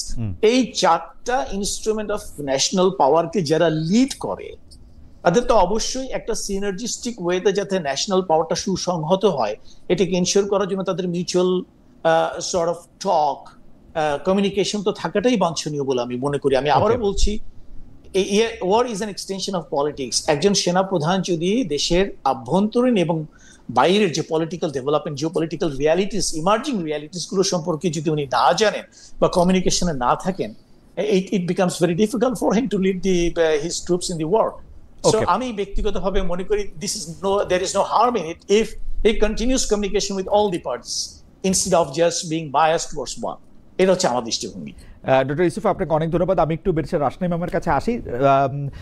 প্রশ্নটা করার আগে আমি একটু দর্শকদের কাছে একটু জানতে চেয়েছিলাম যে সেনাবাহিনীর হেফাজতে থাকলে অবশ্যই 15 সেনা বেরিসের রাশনাই ম্যাম, এই প্রশ্নটা আমি আপনার কাছ থেকে শুনতে চাই, তারপরে আমি আপনার মন্তব্যের পরে আমি ডক্টর ইউসুফের কাছে একই প্রশ্নের ব্যাপারে তার মতামত একটু শুনতে চাই। সেটা হচ্ছে অন্তর্বর্তী সরকারের সময় যেসব মানবতা বিরোধী অপরাধের বিচার কার্যক্রম চলছে, অবশ্যই আপনারা তা নিবিড়ভাবে পর্যবেক্ষণ করছেন। সম্প্রতি এই মামলায় পরোয়ানা দেওয়া হয়েছে সাবেক ও বর্তমানে কর্মরত প্রায় 30 জন সামরিক কর্মকর্তা, 28 জন কেউ বলতেছেন কি। বিচারের এই উদ্যোগ কিভাবে দেখেন? জুলাই আন্দোলন, পুলিশের বিচার, এর প্রভাব দেশের আইন শৃঙ্খলা বাহিনীর উপর প্রভাব পড়েছে, তারা দায়িত্বে মনোনিবেশ করতে পারছে না, এই অভিযোগ রয়েছে। 30 জন সামরিক কর্মকর্তার বিচার, এই বিচারের উদ্যোগ সেনাবাহিনীর উপর কোনো প্রভাব ফেলতে পারে বলে আপনি মনে করেন কিনা? আমি প্রশ্নটার মধ্যে একটু লেজ যুক্ত করি। সেনাবাহিনী একটা ডিসিপ্লিন ফোর্স, যাদের কাজ হচ্ছে বাংলাদেশের সার্বভৌমত্ব রক্ষা করা, বাংলাদেশের সীমানায় শত্রুদের সাথে মোকাবেলা করা, দেশ রাখা, কিন্তু ওনারা যখন সিভিল প্রশাসনের এইডে আসেন তখন তারা বিভিন্নভাবে সিভিল প্রশাসনের মধ্যে, ধরেন একজন ব্রিগেডিয়ার জেনারেলও কোনো একটা জায়গায় অধিনায়ক হয়ে আসেন, একজন কর্নেলও কোনো একটা জায়গায় হয়তো সর্বোচ্চ কর্মকর্তা হয়ে আসেন, চেইন অফ কমান্ডটার ক্ষেত্রে উনার তখন একটু রিল্যাক্স করার একটু সুযোগ হয়। তো সেই সব ক্ষেত্রে উনার অনেক সিদ্ধান্তও নিতে হয় যেটা ওনাকে ইন্ডিপেন্ডেন্টলি নিতে হবে সেই সময়, যেটা আর্মি বুকে অনেক সময় থাকে না সিভিল ওই। তো এই ক্ষেত্রে আমরা উনাদেরকে ডাকি যে আমরা আমাদের প্রশাসনকে সহায়তা করতে তোমরা আসো, পরে উনারা যে কোনো কাজের জন্য যেটা উনারা কোনো একটা হুকুমে করছেন বা কোনো একটা অর্ডার মানতে করছেন, তারপরে উনাদের যদি এই বিচারের এই জায়গায়, মানে আমি অবশ্যই মানে মুশকিল হইলো আমি এই গুম খুনের পক্ষে না, যারা অপরাধ করছে তারা তো বিচার করবে, কিন্তু এইটা এই চেয়ারকে অভিযুক্ত করাটা এইটা আপনি আসলে কিভাবে দেখেন একজন আইনজীবী হিসাবে, এবং আপনি এটার প্রতি খেয়াল রাখেন, সেজন্য আপনি একটু বলেন, আমরা একটু ডক্টর ইউসুফকেও শুনবো যে এটা উনি কিভাবে দেখেন। জি জি খালেদ ভাই, যেহেতু আমি আইনের শাসনে বিশ্বাসী এবং আমি একজন আইনজীবী, আমি একটু আইনের ব্যাখ্যাটা আগে দিই। আমাদের ইন্টারন্যাশনাল ক্রাইমস ট্রাইব্যুনাল আইন যেটা আছে সেটা গত বছর সংশোধন করা হয়েছিল, আপনারা সবাই জানেন। সংশোধন করে ট্রাইব্যুনালকে ক্ষমতা দেয়া হয়েছে বিচার করার ডিসিপ্লিন ফোর্সেসের যে কোনো মেম্বারের। ডিসিপ্লিন ফোর্সেসের সংজ্ঞাও আছে সেই আইনে, যেখানে সেনাবাহিনী উল্লেখ করা আছে অবভিয়াসলি। সো এটা কিন্তু খুব ওয়াইড পরিধিতা এই ক্ষমতাটার। এখানে কিন্তু বলা হয়নি যে ধরেন রিটায়ার্ড যারা আর্মি অফিসার্স তারা এই আইনের আওতায় শুধু আসবে, যারা সার্ভিং আর্মি অফিসার্স তারা এই আইনের আওতায় আসবে না।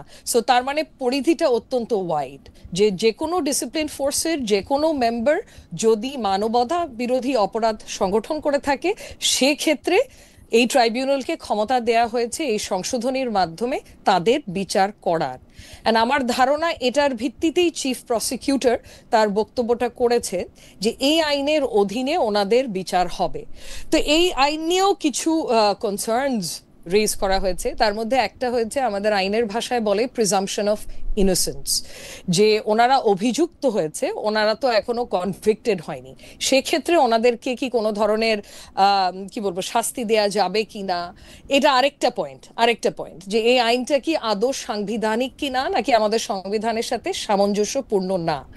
সো এখানে আমাদের সংবিধানে কিন্তু আর্টিকেল 47-এ স্পেসিফিক্যালি হেফাজত করা হয়েছে কিছু ধরনের আইনের। তার মধ্যে কি কি ধরনের আইনের? আইনটা যদি ডিটেনশন, প্রসিকিউশন বা পানিশমেন্ট সংক্রান্ত হয়, সেটা যদি ডিসিপ্লিন ফোর্সেসের ক্ষেত্রে প্রযোজ্য হয়, এবং সেটা যদি মানবতা বিরোধী অপরাধ সংক্রান্ত হয়। তো এই তিনটা বক্সই আপাতত দৃষ্টিতে আমার মনে হয় টিক করে যাচ্ছে। তার অর্থ এটাই যে এই সংশোধনটা আইসিটি আইনের কিন্তু সংবিধানের সাথে অসামঞ্জস্যপূর্ণ বলে গণ্য করা হবে না, এটাকে বেআইনি ঘোষণা করা যাবে না বা বাতিল করা যাবে না।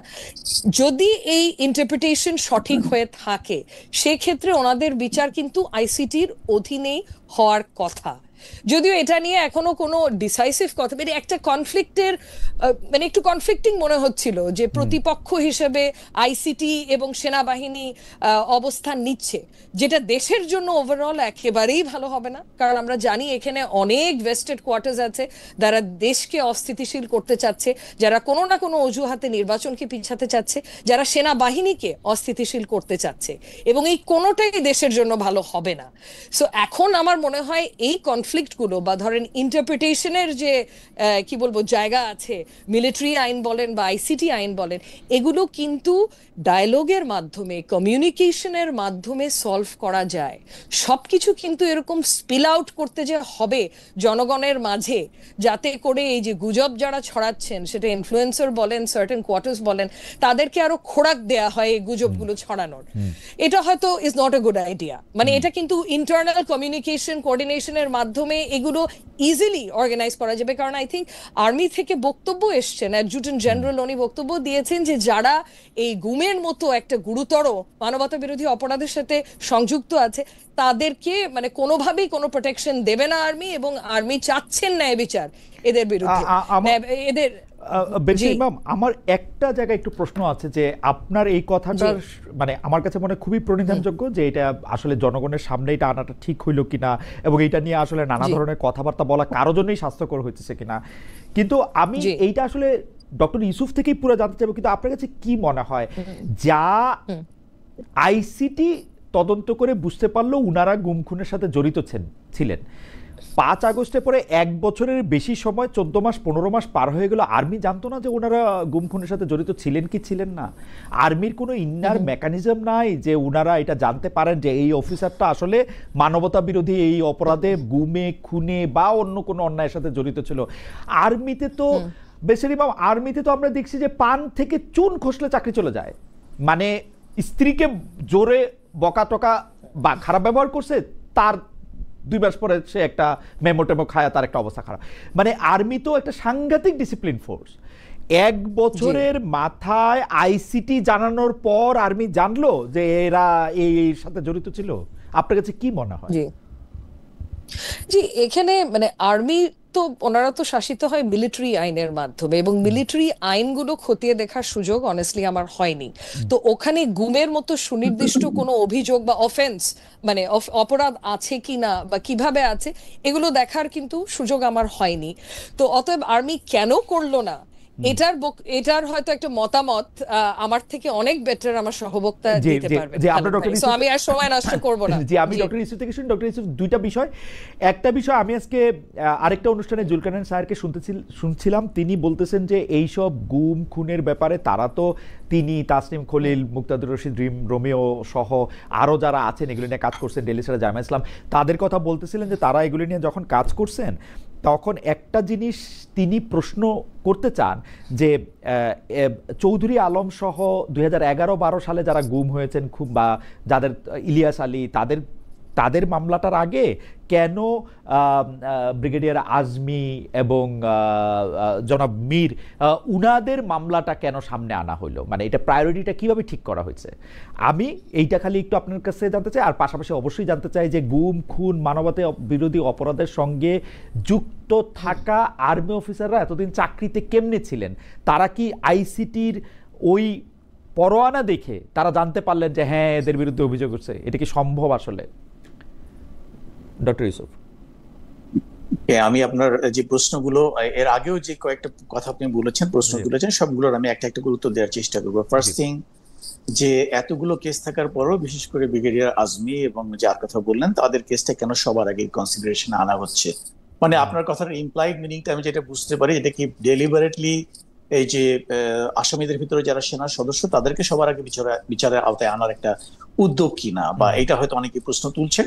এটা যারা বিচার কাজ পরিচালনা করছেন বা যারা অভিযোগ দায়ের করেছেন তারা কোন পরিপ্রেক্ষিতে, কোন অবস্থার ভিত্তিতে তারা এটাকে প্রায়োরিটাইজ করলেন, সেটার উত্তরটা আমি দিতে পারবো না, সেটা ওনারাই ভালো বলতে পারবেন। আপনার যে আরেকটা প্রশ্ন যেটা, যে এটাকে আর্মি জানতো না কিনা, জানলে কি হতো, এখানে একটা জিনিস আপনার এই প্রশ্নটার ভিতর থেকে একটা খুব ইম্পর্টেন্ট উত্তর বেরিয়ে আসে। প্রথমত হচ্ছে যে আর্মির এটা জানার কোনো স্কোপ ছিল কিনা। আর্মি ইন্টেলিজেন্সের থ্রুতে অনেক কিছুই জানতে পারে, বাট ইন্টেলিজেন্সের থ্রুতে আপনি যে জিনিসটা জানেন সেটাকে কিন্তু কোথাও এভিডেন্স হিসেবে ব্যবহার করা যায় না। এটা একটা আইনের ব্যাপার, হচ্ছে যে আমার কাছে কোনো গোয়েন্দা তথ্যের উপর ভিত্তি করে আমি কাউকে বিচার করতে পারি না। Like can't, there has to be evidences, documentary evidences and all. যেই অপরাধগুলো সংঘটিত হয়েছে, যে সংস্থার ভিতরে থেকে তারা অপরাধগুলো করেছে, এই জিনিসটা আমাদের যে এজি যে বক্তব্য দিলেন সেটা থেকেও আপনারা পরিষ্কার হয়েছে। সেটা হচ্ছে যে ওই সমস্ত সংস্থাগুলোর উপরে কিন্তু সেনাবাহিনীর কোনো নিয়ন্ত্রণ নেই। এই সংস্থাগুলো সরাসরি কাজ করে, যেমন র্যাব কাজ করে স্বরাষ্ট্র মন্ত্রণালয়ের আন্ডারে, এবং ওদিকে আপনার ডিজিএফআই সরাসরি they are accountable to the prime minister or the defence minister. এবং অ্যাকচুয়ালি যেটা আমাদের এজিও বক্তব্য সেদিন বললেন, যে এমনকি আমরা যদি ডিজিএফআই এর অফিসে যেতেও চাই, আমাদেরকে প্রথমে গিয়ে রিসেপশনে বসতে হয়, তারও আগে একটা অ্যাপয়েন্টমেন্ট করতে হয়। রিসেপশনে বসে থাকার পরে একজন গাইড আসবেন, উনি আমাকে এসকর্ট করে নিয়ে যাবেন ওই নির্দিষ্ট অফিসে যার সঙ্গে আমি দেখা করতে চাই। ওখানকার কথা শেষ হওয়ার পর আবার আমাকে এসকর্ট করে বের করে নিয়ে আসবেন। This is the access of even a very senior officer of army inside DGFI. কাজে ডিজিএফআই এর ভিতরে কি হয়েছে না হয়েছে, তারা কি করেছে না করেছে, আমরা এটা কিছু গোয়েন্দা তথ্য পেতেই পারি, বাট এগুলোর এভিডেন্সিয়াল প্রুফ বা এগুলো আর্মির পক্ষে অবটেইন করা কোনোভাবেই সম্ভব না। দ্বিতীয় যে জিনিসটা আপনি বললেন যে আর্মি এতদিন পরে কেন মনে হলো যে তাদেরকে শাস্তি দেওয়া উচিত বা তাদের একটা এলিগেশন আছে, এই প্রসঙ্গে একটা জিনিস কি, যদি আর্মি হালকা কোনো এভিডেন্সের উপর ভিত্তি করে তাদেরকে, হ্যাঁ গুম কিংবা অপহরণ এগুলোর ব্যাপারে আপনার মনে করেন যে ফোর্স কি বলে এনফোর্স ডিসঅ্যাপিয়ারেন্স যেটাকে বলা হয়, এইটার ব্যাপারে সরাসরি কোনো আর্টিকেল বা কোনো সেকশন সেনা আইনে নাই, এটা ঠিক, বাট সেনা আইনের সেকশন 59 যেটা, সেটার মাধ্যমে কিন্তু আপনি যে কোনো সিভিল অফেন্সের বিচার করতে পারেন। ওই সিভিল অফেন্সের ওই সার্টেন ওই লয়ের রেফারেন্স আপনি করতে পারেন। সে ফর এক্সাম্পল এনফোর্স ডিসঅ্যাপিয়ারেন্সের উপরে যে আইসিটি অ্যাক্টের যে সুনির্দিষ্ট যে ধারাটি আছে, আমাদের সেনা আইনের 59 সেকশন 59 আমাকে অ্যালাউ করে ওই ধারার রেফারেন্স দিয়ে তাকে দোষী সাব্যস্ত করা, এবং ওই ধারা তার জন্য যে শাস্তি বরাদ্দ রেখেছে সেই শাস্তি যদি এমনকি মৃত্যুদণ্ড পর্যন্ত হয় সেটা দেওয়ার প্রভিশনও কিন্তু সেকশন 59 এর মাধ্যমে আছে। এখন প্রশ্ন হলো, যদি আর্মি তাড়াহুড়ো করে, সেনাবাহিনী এদেরকে অন্য কোনো উইক চার্জ ফ্রেমিং করে এই একই কর্মকাণ্ডের জন্য তাদেরকে একটা বিচার করে ফেলতো, তারপরে আপনি তো তাকে একই অফেন্সের জন্য আপনি তো সেকেন্ড টাইম তাকে পানিশ করতে পারবেন না। আমার যেটা ধারণা, আমার ব্যারিস্টার আরো ভালো বলতে পারবেন উনি, আমার সহ আলোচক, যে for one offence you can't punish someone twice, আপনি একজনকে দুবার কিন্তু পানিশমেন্ট দিতে পারেন না। সো আর্মির যদি ইন্টেনশনটা ইল ইন্টেনশনই থাকতো, যদি এদেরকে সেফগার্ড করার কোনো ইন্টেনশনই আর্মির থাকতো, আর্মি কি করতো? আর্মি টপ লিডারশিপ করতো কি তাড়াহুড়ো করতো, একটু উইক চার্জ ফ্রেমিং করে উইদিন সেনা আইনের ভিতর তাদেরকে শাস্তি দিয়ে দিত, আপনি কিন্তু পরবর্তীতে আইসিটি তাদেরকে নিতে পারতেন না। এটা মানবাধিকার বিশ্বের কোনোখানে এটাকে অ্যালাউ করবে না যে for one offence you punish someone twice, কিন্তু আর্মি সেটা করে নাই। বিকজ এখানেই হচ্ছে আর্মি ট্রান্সপারেন্সি। তারা চেয়েছে যে শুধুমাত্র অনুমানের উপর ভিত্তি করে কিংবা কোনো গোয়েন্দা তথ্যের উপর ভিত্তি করে কাউকে শাস্তি দিতে আর্মি মনে করেছে, যেটা আমার ধারণা, আমি তো এখন আর্মিতে জব করি না, but this is how we work, আমরা আর্মিতে যখন ছিলাম এভাবেই করতাম। কারণ আইনের কাজ কিন্তু একটা অপরাধীকে শাস্তি দেওয়া, এবং এটা আপনারাও জানেন, যদি প্রয়োজন হয় 10 জন নিরপরাধ ব্যক্তিকে বাঁচানোর জন্য একজন অপরাধী ব্যক্তিকে যদি ছেড়ে দিতে হয়, দ্যাট ইজ ইভেন বেটার। কিন্তু 9 জন দোষীকে শাস্তি দিতে গিয়ে একজন নিরপরাধ লোক যাতে শাস্তির আওতা না পড়ে। সো আমাকে তো যাকে আমি আসামি বলছি বা যাকে আমি অভিযুক্ত করছি তার হিউম্যান রাইটসটাও তো আমাকে দেখতে হবে। সো আমি যেন কোনো প্রকারে একটা উইক চার্জ ফ্রেমিং করে যদি আমি তাকে একটা শাস্তি দিয়ে দেই, তখন আমার এই শাস্তি দেওয়াটার পেছনের নেপথ্যের উদ্দেশ্যটাই কিন্তু প্রশ্নবিদ্ধ হবে। সো আই থিঙ্ক আর্মি অত্যন্ত যৌক্তিক কাজ করেছে, যেটা যেই অন্যায়গুলো বা অপরাধগুলো সংঘটিত হয়েছে তাদের নিয়ন্ত্রণের বাইরে থেকে, অন্য কোনো সংস্থাতে থেকে, সেটার উপরে কিছু ইন্টেলিজেন্স ইনফরমেশন কিংবা অনুমান নির্ভর কিছু এর উপর ভিত্তি করে তারা উইক চার্জ ফ্রেমিং করে তাদেরকে লঘু শাস্তি দেওয়ার যে উদ্যোগ নেয়নি, আমি এটাকে সাধুবাদ জানাই। এটা কিন্তু আইনের প্রতি এবং বিচার ব্যবস্থার প্রতি আমি মনে করি সেনাবাহিনীর একটা শ্রদ্ধারই বহিঃপ্রকাশ। নেক্সট যে বিষয়টা আসছে, আমি কি মাঝখানে একটা প্রশ্ন শুধু করতে পারি ডক্টর ইউসুফ? সেইটা হচ্ছে যে আমি শুধু বোঝার জন্য একটা নাম বলতেছি। ধরেন এনটিএমসির দায়িত্বে যিনি ছিলেন, national telecommunication monitoring commission council committee, কি জানি না, ওই এনটিএমসির দায়িত্বে যিনি ছিলেন মেজর জেনারেল জিয়াউল আহসান, আমরা কিন্তু 5 আগস্টের পরে দেখলাম মেজর জেনারেল জিয়াউল হাসানের বিরুদ্ধে একটা মামলা করা হয়েছে, তাকে আদালতে নিয়ে যাওয়া হয়েছে। এই যে 30 জন সার্ভিং এবং রিটায়ার্ড অফিসার আছেন, তাদের অপরাধ বা তাদের বিরুদ্ধে অভিযোগ এই জিয়াউল হাসান থেকে কিভাবে আলাদা? বা আরও যারা আর্মি অফিসার আছেন, আমার এই মুহূর্তে নাম মনে করতেছে না, সেজন্য আমি বলতেছি না, যারা মানে যারা চাকরি চলে গেছে বা যাদের বিরুদ্ধে মামলা হয়েছে, যারা জেলখানায় আছেন, যারা আটক আছেন, এদের সাথে এই সার্ভিং অফিসারদের অপরাধ আপনি আলাদা কেমনে করছেন? মানে কেন জেনারেল জিয়াউল হাসান শুরু থেকেই কারাগারে আছেন, কেন জেনারেল কবির আহমেদ এতদিন আবার চাকরিতেও ছিলেন? মানে এটার হিসাবটা কি আসলে? উত্তরটা তো আপনি দিয়ে ফেলেছেন, কারণ জিয়াউল হাসানের এগেইনস্টে মামলা হয়েছিল, এদের এগেইনস্টে মামলাটা এখন হলো, এদের এগেইনস্টে চার্জ গঠনটা এখন হলো। এতদিন এদের এগেইনস্টে কোনো চার্জ গঠন হয়নি, এদের নামে কোনো মামলা হয়নি। সো কারণ নামে যখন কোনো মামলা না হয়, আমি কিভাবে তাকে আইনের হাতে সুপর্দ করবো? সেনাবাহিনীর হাতে তো মানে মামলা ছাড়াও আরো অনেক সেনা কর্মকর্তাকে চাকরি বাধ্যতামূলক অবসর, রিটায়ারমেন্টে বা বরখাস্ত করা বা সেনা আইনে শাস্তি দেওয়া হয়েছে কিনা, আমি কিন্তু জানি যে হয়েছে, আরো 5 আগস্টের পরে আরো বেশি। তো তাদের সাথে ইনারা কিভাবে ডিফারেন্ট? রাইট, এখন সেনা আইনে যখন কারো এগেইনস্টে আপনি কাউকে যখন শাস্তি দিতে চান, তার এগেইনস্টে একটা চার্জ গঠন করতে হয়। তো চার্জ গঠন করার জন্য যে আপনার এভিডেন্স গুলো বা যে সমস্ত কি বলা যায় এটাকে, এভিডেন্স, এটা বাংলায় কি মনে পড়ছে না, যে এভিডেন্স গুলো প্রয়োজন, সেই এভিডেন্স গুলো যখন সেনা কর্তৃপক্ষ কাছে থাকে, তখন তার একটা কংক্রিট চার্জ গঠন করে তাদেরকে আইনের আওতায় এনে কোর্ট মার্শালের মাধ্যমে বা সামারি কোর্ট মার্শাল হতে পারে, field general court martial, different types of court martials are there. তো এখন অভিযোগ করার মতো যখন পর্যাপ্ত এভিডেন্স তাদের হাতে থাকে অভিযোগ গঠন করার জন্য, তখন তাদের এগেইনস্ট অভিযোগ গঠন করা হয়েছে, তাদেরকে শাস্তি দেওয়া হয়েছে। This is my way of understanding. Because যখন এই ঘটনাগুলো ঘটেছে, আমি কিন্তু অলরেডি সেনাবাহিনীর বাইরে, আমি আজকে 3 বছর হলো রিটায়ার করেছি। বাট আমি যেটা বুঝি যে আপনি যখন চার্জ গঠন করার মতো এভিডেন্স পাবেন, তখন চার্জ গঠন করে সেনা আইনের ওই সংশ্লিষ্ট সেকশনে গিয়ে ওই ধারা বলে আপনি তাকে শাস্তি দিতে পারেন। দ্যাট কুড বি তাকে চাকরি থেকে বহিষ্কার করা বা তার এটাকে কি বলে, তার ফোর্সিবল রিটায়ারমেন্টে পাঠানো। কিন্তু যখন আপনার কাছে এভিডেন্সটা না থাকে চার্জ গঠন করার মতো, যেমন আমি আবারও বলছি, চার্জ গঠন করতে পারবেন না কখন? যখন সেনা পরিধির ভিতরে থেকে সে কোন একটা অন্যায় করেছে, যেখানে তার একাধিক আমি উইটনেস সংগ্রহ করতে পারতেছি, হ্যাঁ, বা কেউ স্বপ্রণোদিত হয়ে এটাকে কমপ্লেইন করলো, কোর্ট না আছে, এটার মধ্যে কোনো পিক এন্ড চুজ নাই তো, বা জনতুষ্টিমূলক উনার বিরুদ্ধে বেশি ভয়েস রেজ করা হয়েছে সেজন্য উনাকে আমরা, মানে ব্যাপারটা এরকম না তো। মানে আর্মি এখানে, আপনার কাছে কি মনে হয়? আমার কাছে কিন্তু মনে হয় যে এখানে পিক এন্ড চুজের সুযোগ থাকতেছে, এবং মানে জনতা যার বিরুদ্ধে বেশি কথা বলছে তাদের সন্তুষ্ট করার জন্য এইটা একটা হইছে, এরকম হইতে পারে কিনা, মানে আমার মত কত কেমন হইলো যে মানে অনেকে এরকম বলতে পারে কিনা। আবারও বলছি, এই ধরনের স্পেকুলেটিভ বা অনুমান নির্ভর কোনো বক্তব্য দেওয়াটা আমি মনে করি যে এটা যারা গুজব ছড়ায় তারা এটা পছন্দ করে, বাট আমি কিন্তু ফ্যাক্টস এর বাইরে আমি কোনো কথা বলতে রাজি না। আমি কেন এটাকে অনুমান করবো যে তেমন কোনো পিক বা চুজের কোনো একটা অ্যাফেক্ট ওখানে ছিল কিনা, I do not know that, I do not know. But আমি মনে করি যে এই ধরনের অনুমান নির্ভর কথা না বলাটাই ভালো। এতে করে অহেতুক কতগুলো সন্দেহ তৈরি করা হয়, অহেতুক কতগুলো এলিয়েনেশন তৈরি করা হয়, মানে এটা তো it's not right. Okay, thank you. আপনি কি আরেকটা প্রসঙ্গ শেষ করতেছিলেন? আমি একটু মাঝখান থেকে আপনার কি আর কিছু বলার ছিল? যে ওই রাইট যেটা হচ্ছে, যেটা মানে আমাদের চারপাশে যে রিউমারটা ছড়ানো হচ্ছে যে ওয়েদার আর্মি এদেরকে সেফগার্ড দেওয়ার বা প্রোটেকশন দেওয়ার কোনো চেষ্টা করছে কিনা, কেন আইসিটিতে তাদেরকে এখনো সুপুর্দ করা হয়নি, ওয়েদার দি আর্মি হায়ারার্কি এদেরকে প্রোটেকশন দেওয়ার চেষ্টা করছে কিনা, এই বিষয়টা আমি একটু পরিষ্কার করা প্রয়োজন মনে করছি।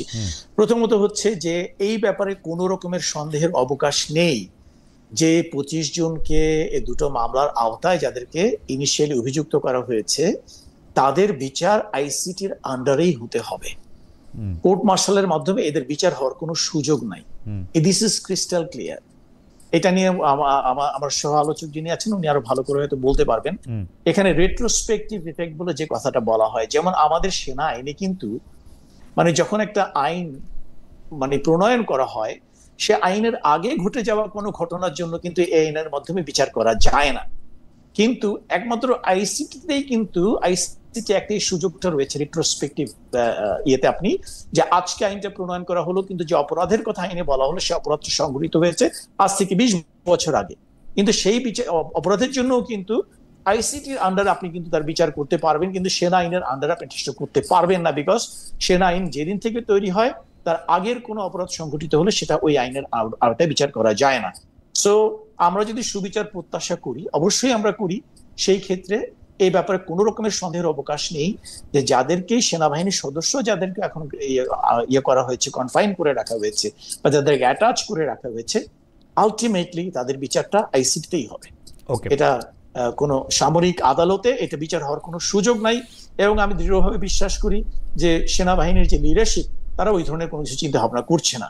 যেগুলো এটা নিয়ে আমার সবচেয়ে বড় কষ্টটা হচ্ছে এটাই, এই যে কতগুলো অনুমান নির্ভর বক্তব্য দিয়ে গুজব ছড়িয়ে যে আননেসেসারিলি একটা সর্ট অফ ফিয়ার মঙ্গারিং করা বা একটা তাপ ছড়ানো, মানে আর্মিকে ডেমোনাইজ করা বা এলিয়েনেট করা, this are something really uncalled for. মানে এটা কিন্তু একেবারেই অপ্রত্যাশিত, এটা ঠিক হচ্ছে না। হ্যাঁ, মনে হচ্ছে যে মানে যেটা ব্যারিস্টার ইমাম কিছুটা বলতেছিলেন যে আইসিটি এবং আর্মিকে মুখোমুখি দাঁড় করানো, সেনা মানুষের প্রশ্নের মুখে আর্মিকে বলা, এইটার একটা জায়গাও আমরা দেখতে পাচ্ছি। কিন্তু আমার মনে হয় এইগুলি যত বেশি আলোচনা, যত বেশি পরিষ্কার করা সেটা তো হবেই। আমি ডক্টর ইউসুফ, আমি একটু ব্যারিস্টার ইমামের কাছে যেতে চাই অন্য আরেকটা প্রসঙ্গে। সেটা হলো যে আপনি বিচার নিয়ে কথা বলতেছেন, মানবাধিকার নিয়ে কথা বলতেছেন ব্যারিস্টার রাসনা ইমাম, কিন্তু এই সরকারের সময় 21শে আগস্ট গ্রেনেড হামলায় আমরা দেখেছি সবাই খালাস পেয়েছেন। সবশেষ আমরা দেখলাম রাজশাহী বিশ্ববিদ্যালয়ে 15 বছর আগে ছাত্রলীগ কর্মী ফারুক হোসেন হত্যা মামলায় সব আসামিকে বেকসুর খালাস দিয়েছে আদালত। সম্প্রতি পাহাড়ে উত্তেজনা যখন ছিল তখন তরুণদের প্রাণহানি, সেখানে আবার মামলা করতে আগ্রহী না আমরা দেখছি ভুক্তভোগী পরিবারগুলা। এসব ঘটনা নিয়ে কি বলবেন? মানে আওয়ামী লীগ আমলে আমরা দেখেছিলাম যে আমার শিক্ষক আবুল কাশেম মোহাম্মদ ফজলুল হক তিনি বলেছেন যে তিনি আসলে সন্তান হত্যার বিচার চান না ওই সরকারের কাছে, কারণ তিনি চান যে মানে আপনার মনে থাকবে যে তিনি মনে করেন যে এই সরকারের ক্ষেত্রে তার ছেলে হত্যার বিচার হবে কিনা তিনি তার কোনো ভরসা নাই। এই বিচারহীনতার সংস্কৃতি, এই বিচারের বাইরে যাওয়া, আপনি বলতেছিলেন যে কিছুটা আমরা আগাইছি, কিন্তু আমরা আসলে মানুষের মধ্যে আতঙ্কটা এখনো দেখি কিনা যে বিচার চাইতে গেলে পাইতে গেলে আমাকে আসলে কি করতে হবে। বেশ রাসনা ইমাম, এবং গত সরকারের সময় হওয়া মামলাগুলিতে সাজা হওয়া লোকগুলির খালাস দেওয়ার যে প্রক্রিয়া, সেই প্রক্রিয়াটা অনেকটাই মানে আওয়ামী লীগের শিখায় যাওয়া প্রক্রিয়াকেই অনুসরণ করা বলে মনে হয় কিনা? বেশ ইমাম, এই সমস্যাটা হচ্ছে যে আমি বললাম যে নজির খারাপ যখন একবার স্ট্যাবলিশড হয়ে যায়, তারপরে দীর্ঘ সময় ধরে সেটা স্ট্যাবলিশড হয়, ওখান থেকে হুট করে দেশ বা বিচার বিভাগ কোনোটাই বের হতে পারবে না। হ্যাভিং সেড দ্যাট, ধরেন আপনি যে বহুল আলোচিত মামলাগুলোর কথা বললেন, এখানে সমস্যাটা কি যে আমি বিচারক হিসেবে যদি কোনো মামলা বিচার করতে বসি, আমার পরিধিটা কিন্তু লিমিটেড টু আমার সামনে যে কাগজপত্র, এভিডেন্স, আর্গুমেন্টস আছে মোটামুটি সেটা পর্যন্ত। এখন আওয়ামী লীগ আমলে যখন এই মামলাগুলো দায়ের করা হয়েছিল, তড়িঘড়ি করে করা হয়েছিল, মোর অফেন দেন নট হয়রানিমূলক কারণে করা হয়েছিল, উদ্দেশ্যটা খারাপ ছিল, ন্যায় বিচার উদ্দেশ্য ছিল না, অনেক দূর হয়তো রিভেঞ্জ, রেট্রিবিউশন এগুলো ছিল উদ্দেশ্য, যে কিভাবে আমি প্রতিশোধ নিতে পারি, কিভাবে বিরোধী রাজনৈতিক দলকে দমন করতে পারি। তো এই উদ্দেশ্যে করা এবং তড়িঘড়ি করে করা, হয়তো ঠিক মতো গোছায়নি, সাজায়নি, এভিডেন্স কালেক্ট করাও বদর করেনি, কারণ তখন তো বিচার বিভাগ এক অর্থে বলতে গেলে ওনাদের হাতের মুঠোয়। সো এই পরিবেশে যখন মামলাগুলো করা হয়, তখন ধরেন থিওরিটিক্যালি স্পিকিং এই মামলাগুলোতে যারা অ্যাকুইটাল পেয়েছে তাদের মধ্যে কেউ সত্যিকার অর্থে দোষী ছিল, বা থেকে থাকলেও এই মামলাগুলো যেভাবে দাঁড় করানো হয়েছে ওখানে এত বেশি ফাঁক ফকর থাকবে, তখন হয়তো স্বাধীনভাবে বিচার করতে গেলে একটা আদালত তাদেরকে অ্যাকুইট করতে বা রেহাই দিতে বাধ্য হবে। তো প্রবলেমটা কিন্তু ওখানে। এই কারণেই কিন্তু আমি বারবার বলছি যে এখন আইসিটিতে যে ট্রায়ালস গুলো হচ্ছে এগুলো তড়িঘড়ি করে করা উচিত না, রিভেঞ্জ নেওয়ার কারণে, প্রতিশোধ নেওয়ার কারণে করা উচিত না, এগুলো সময় নিয়ে শক্তভাবে দাঁড় করানো উচিত মামলাগুলোকে, যাতে সরকার চেঞ্জ হলে এগুলো নকডাউন করা যায় না, যেভাবে আমরা দেখছি যে এখন নকডাউন হচ্ছে একটার পর একটা মামলা। এন্ড এখন যদি আপনি ক্যারেক্টারটা দেখেন, এ নিয়ে হয়তো আমার কোনো মন্তব্য করা উচিত হবে না, আমি যেহেতু একজন লাইসেন্সধারী আইনজীবী, বাট তারপরেও আমার বিশ্বাস যে এখন আমাদের স্পেশালি একদম অ্যাপেলেট ডিভিশনের এবং সুপ্রিম কোর্টের যে মোটামুটি ক্যারেক্টারাইজেশন, এখানে কিন্তু মানে আমার মনে হয় স্বাধীনতা নিয়ে কোয়েশ্চেন করার খুব একটা সুযোগ নেই, বিশেষ করে আমাদের আপিল বিভাগের কথা যদি বলি। সো প্রবলেমটা ছিল এই মামলাগুলো যেভাবে দায়ের করা হয়েছিল সেখানে, এবং তারপরে ভুয়া এবং মিথ্যা মামলা যে দায়ের করা হয়নি তাও তো না। এটার তো অ্যাকচুয়ালি একটা চর্চা আমরা এই আমলে, অন্তর্বর্তীকালীন সরকারের আমলেও দেখেছি, ঢালাও ভাবে মিথ্যা মামলা, ভুয়া মামলা, হত্যা মামলা দায়ের করা হয়েছে রাম শাম যদু মধু সবার বিরুদ্ধে। মানে লিটারালি একটা ব্যক্তিগত শত্রুতার কারণে একজনের নাম ঢুকিয়ে দিয়েছে 100 নম্বর আসামি হিসেবে। সো এই চর্চাটা তো আগেও ছিল, ইটস নট যে এই চর্চাটা আগে ছিল না। সো ওভাবে মামলাগুলো দাঁড় করিয়ে যদি থেকে থাকে, সেক্ষেত্রে এরকম ঢালাও ভাবেই কিন্তু এই অ্যাকুইটাল গুলো আমরা দেখতে থাকবো যে খালাস হয়ে গেছে একটার পর একটা, কারণ মামলাটা তখন লিগালিও নকডাউন করা খুব সহজ হয়ে যায়। থ্যাংক ইউ ইমাম। আমি একটু ডক্টর ইউসুফ আপনার কাছে আসতে চাই যে সেনাবাহিনী ম্যাজিস্ট্রেসি নিয়ে আছে, আইন শৃঙ্খলা রক্ষা করার দায়িত্বর মধ্যে তারা অ্যাক্টিভলি পার্টিসিপেট করতেছে, কিন্তু আপনি আমাদেরকে কীরকম দেখেন যে সেনাবাহিনী যে ম্যাজিস্ট্রেসি পাওয়ার নিয়ে মাঠে আসে, আইন শৃঙ্খলা পরিস্থিতির উপরে কি মানুষের আস্থা ফিরে আসছে? অনেকেই বলতেছেন যে এই সরকারের যদি আইন শৃঙ্খলা নিয়ে তার গ্রিপটা যদি এরকম থাকে তাহলে সে নির্বাচনের জন্যই ফিট না। আপনি আসলে কীরকম দেখেন, মানে সেনাবাহিনীকে আসলে মাঠে যেরকমভাবে থাকার কথা, মানে দুই একজন এরকমও বলতেছেন যে তারা সেরকমভাবে নাই, আসলে তারা এক ধরনের উইথড্রয়াল সিনড্রোমের মধ্যে আছেন, মানে একদম নিতান্ত ঠেকায় না পড়লে কিছু করা না করা ওরকম একটা জায়গায় তারা আসেন। আপনার কাছে কি মনে হয়? বাহিনী আপনি যেটা বলছেন সর্ট অফ ইনডিফারেন্ট, যে কিছু কিছু ক্ষেত্রে একটু নিষ্ক্রিয়তা বা একটু হয়তো যেভাবে তাদেরকে জিনিসটাকে অ্যাড্রেস করা প্রয়োজন ছিল অতটা অ্যাগ্রেসিভলি বা অতটা অ্যাক্টিভলি তাকে অ্যাড্রেস করছে না, এই অভিযোগটা আপনার মতো আমরা অনেকে ব্যাপারটা লক্ষ্য করেছি, কিন্তু আমাদের যেটা লক্ষ্য করা দরকার সেটা হচ্ছে এটার অন্তর্নিহিত বা আন্ডারলাইং রিজনসটা কি। আপনি জাস্ট আজকের ঘটনাটা দিয়ে খেয়াল করেন, আজকে যখন একটা সাধারণ সৈনিক বা সেনাবাহিনীর যে কোনো সদস্য সে যখন দেখছে যে আপনি একটু এখানে আমি একটু একটু প্রাতিষ্ঠানিক দৃষ্টিকোণটা একটু বলতে চাচ্ছি, লিগাল আসপেক্টটা কিন্তু এখানে ধরবেন না আপনি। যেমন ধরেন আমরা যখন নাকি প্রথম সেনাবাহিনীতে আসি বা যে কোনো বাহিনীতে জয়েন করি, আমরা কতগুলো ওথ নেই। বাংলাদেশের সরকার, রাষ্ট্রপতি এবং সংবিধানের প্রতি পরিপূর্ণ শ্রদ্ধা এবং আনুগত্য পোষণ করিব, ঊর্ধ্বতন কর্তৃপক্ষের যে কোনো আদেশ পালন এবং মান্য করিব, নিজ জীবন বিপন্ন করিয়াও, এই কথাটা বলা হয়। That means he is oath bound to lay down his life to execute an order given to him by his authority, তার উপরে যিনি আছেন। এই যে একটা অত্যন্ত অল্প মূল্যে আপনি সেনাবাহিনীর জীবনটাকে কিনে নিলেন, যে সে তার জীবনটাকেও ত্যাগ করার জন্য পুরোপুরি প্রস্তুত। এখানে তার সেফগার্ডটা কি? তার সেফগার্ড আছে একটাই, সেনা আইন। সে জানে এই সেনা আইনই আমার জবাবদিহিতা, এটাই আমার রক্ষা কবচ। আমার বিরুদ্ধে যদি কেউ অন্যায় করে, সেনা আইনে তার বিচার হবে, এই সেনা আইন আমাকে সুরক্ষা দেবে। This is sort of a social কন্ট্রাক্টের মতো বলতে পারেন, যে আমি আমার জীবনটাকে উৎসর্গ করার জন্য আমি কথা দিচ্ছি, বিনিময়ে আমি কি পাচ্ছি? I am getting protection. এই বিষয়টা কেন আসছে দেখেন, আজকে একটা সাধারণ সৈনিক, আমি অফিসার জেনারেলদের কথা বলবো না, সাধারণ সৈনিক যে হয়তো আজকে টুডে অর টুমরো এই আইসি একটা আন্ডারে হয়তো তাকে বিচারের মুখোমুখি হতে হবে, তার জন্য যদি আপনি ব্যাপারটাকে চিন্তা করেন যে সে যখন নাকি একটা দায়িত্ব পালন করতে গিয়েছিল, তার সুপিরিয়র অথরিটি তাকে একটা কাজ করতে বলেছে। কি বলেছে? যে he is an enemy, he needs to be killed. এখন ওই ব্যক্তি কোনো লেজিটিমেট টার্গেট কি টার্গেট না, সেটাকে জাজ করার ক্ষমতা একটা সাধারণ সৈনিকের নেই। আমরা অনেকে নুরেমবার্গ ট্রায়াল এবং অন্যান্য জিনিসের রেফারেন্স দিয়ে বলে থাকি যে ignorance is no excuse, but reality is যে আমরা যখন নাকি একটা ওয়ার ফিল্ডে থাকি, তখন my enemy is a legitimate target, ব্যাপারটা বুঝতে হবে। এখন আমি যেটা ওয়ারের কথা বলছিলাম, যখন হাসিনা যখন নাকি ডিক্লেয়ার করে they are fighting a war against the terrorist, আমি ড্রাগের বিরুদ্ধে যুদ্ধ ঘোষণা করছি, সো ক্লাসিক্যালি একাডেমিক সেন্স আমি বলতে পারি that's a war. So he who is recognised as a terrorist, he becomes a legitimate target for the soldier who is on ground. আমি ব্যাপারটা আশা করি বুঝাতে পেরেছি। তো সে কিন্তু তাকে একটা লেজিটিমেট টার্গেট ধরে নিয়েই কিন্তু তার দিকে গুলিটা ছুঁড়েছে।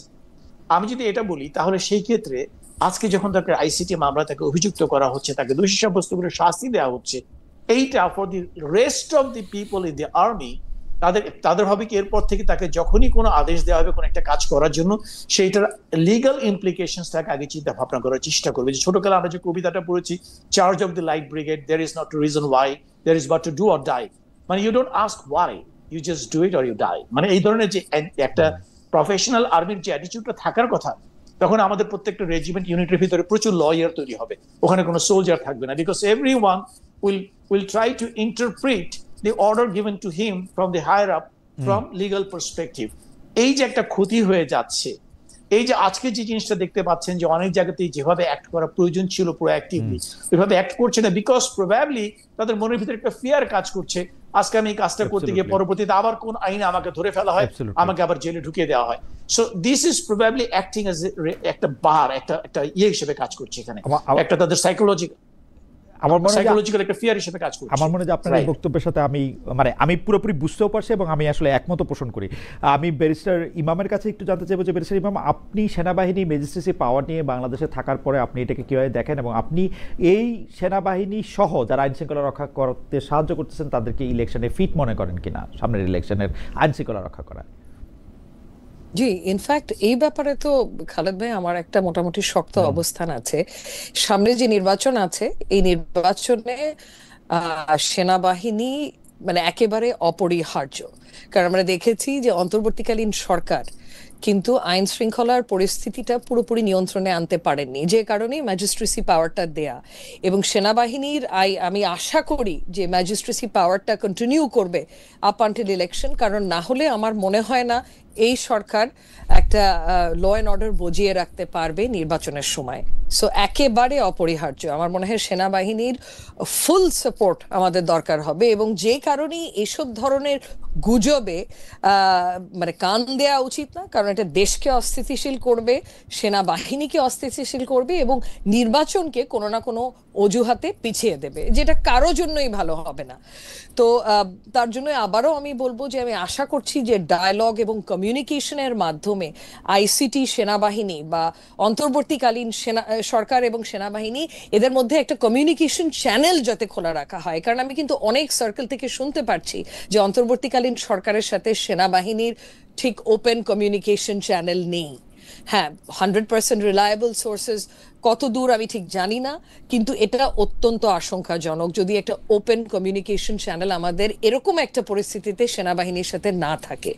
সো ওনাদের ভূমিকাটা যতই বিতর্কে ওনাদেরকে এবং সেনাবাহিনীর চিফকে আনুক না কেন, এইসব বিতর্ক আপাতত বাংলাদেশের সার্বভৌমত্বর জন্য এবং নির্বাচনের জন্য এবং এই ডেমোক্রেটিক ট্রানজিশনের জন্য অত্যন্ত হার্মফুল, এবং এগুলো আমাদের অ্যাভয়েড করা উচিত কমিউনিকেশনের মাধ্যমে, ডায়লগের মাধ্যমে।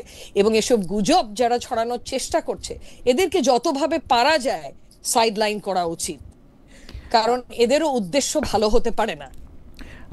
আমাদের দর্শকদের একটা মতামত ব্যারিস্টার ইমাম আপনার কাছ থেকে একটু বলি। অনেকগুলি দর্শকদের যে আইসিটি ট্রাইব্যুনালে যে মামলাগুলি হইতেছে সেগুলো আমরা লাইভ দেখতে পাচ্ছি, প্রথমবারের মতো আদালত থেকে আমরা লাইভ দেখতে পাচ্ছি, স্বচ্ছতার খাতিরে এটা করা হচ্ছে। কেউ কেউ প্রশ্ন করতেছেন অন্যান্য মামলাগুলি কেন আমরা লাইভ দেখবো না। আপনার একজন কলিগ ব্যারিস্টার সুমন সম্পর্কে বলতেছেন যে ব্যারিস্টার সুমনের বিরুদ্ধে যে অভিযোগ সেইটা আমরা কেন লাইভ দেখবো না, তার সম্পর্কে আইনজীবীরা কেন কথা বলতে পারবেন না। আপনি যদি এটা একটু মন্তব্য করেন যে মানে উনার অপরাধ যে উনি এমপি হয়েছিলেন গত খারাপ সরকারের খারাপ এমপি, তাই বলে তার আইনের অধিকার তো আর তার বন্ধ হয়ে যায় না। না না না, অভিযুক্ত হলেই যে আইনে কোনো অধিকার তার জন্য নেই তা তো না। আমাদের সংবিধানেও আছে, অনেক ধরনের অধিকারই তার আছে, সবারই আছে যারাই অভিযুক্ত। কিন্তু আপনি যেটা বলছেন যে এই লাইভ ব্রডকাস্ট করা ট্রায়ালস গুলোর, এই নিয়ে তো আমরা অনেক বছর ধরেই কথাবার্তা বলে আসছি। বিশেষ করে কোভিডের সময় এটা নিয়ে আমরা অনেক কথাবার্তা বলেছি যে ইন্ডিয়ান সুপ্রিম কোর্টে যেরকম এখন বেশ নিয়মিত লাইভ ব্রডকাস্ট করা হয় অনেক মামলা, এবং there is no earthly reason আমরা কেন করতে পারবো না, কারণ আমাদের কিন্তু সেই সক্ষমতা কোভিডেই চালু হয়ে গেছিল।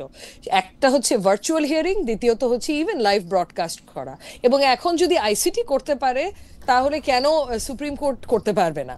দের is no earthly reason honestly. And আমাদের এখানে ডেভেলপমেন্ট পার্টনার্সও আছে, ইউএনডিপি সুপ্রিম কোর্টের সাথে অনেক বছর ধরে কাজ করছে, এবং আমার জানা মতে ইনফ্রাস্ট্রাকচারও টু পুট ইন প্লেস খুব একটা ডিফিকাল্ট হবে না।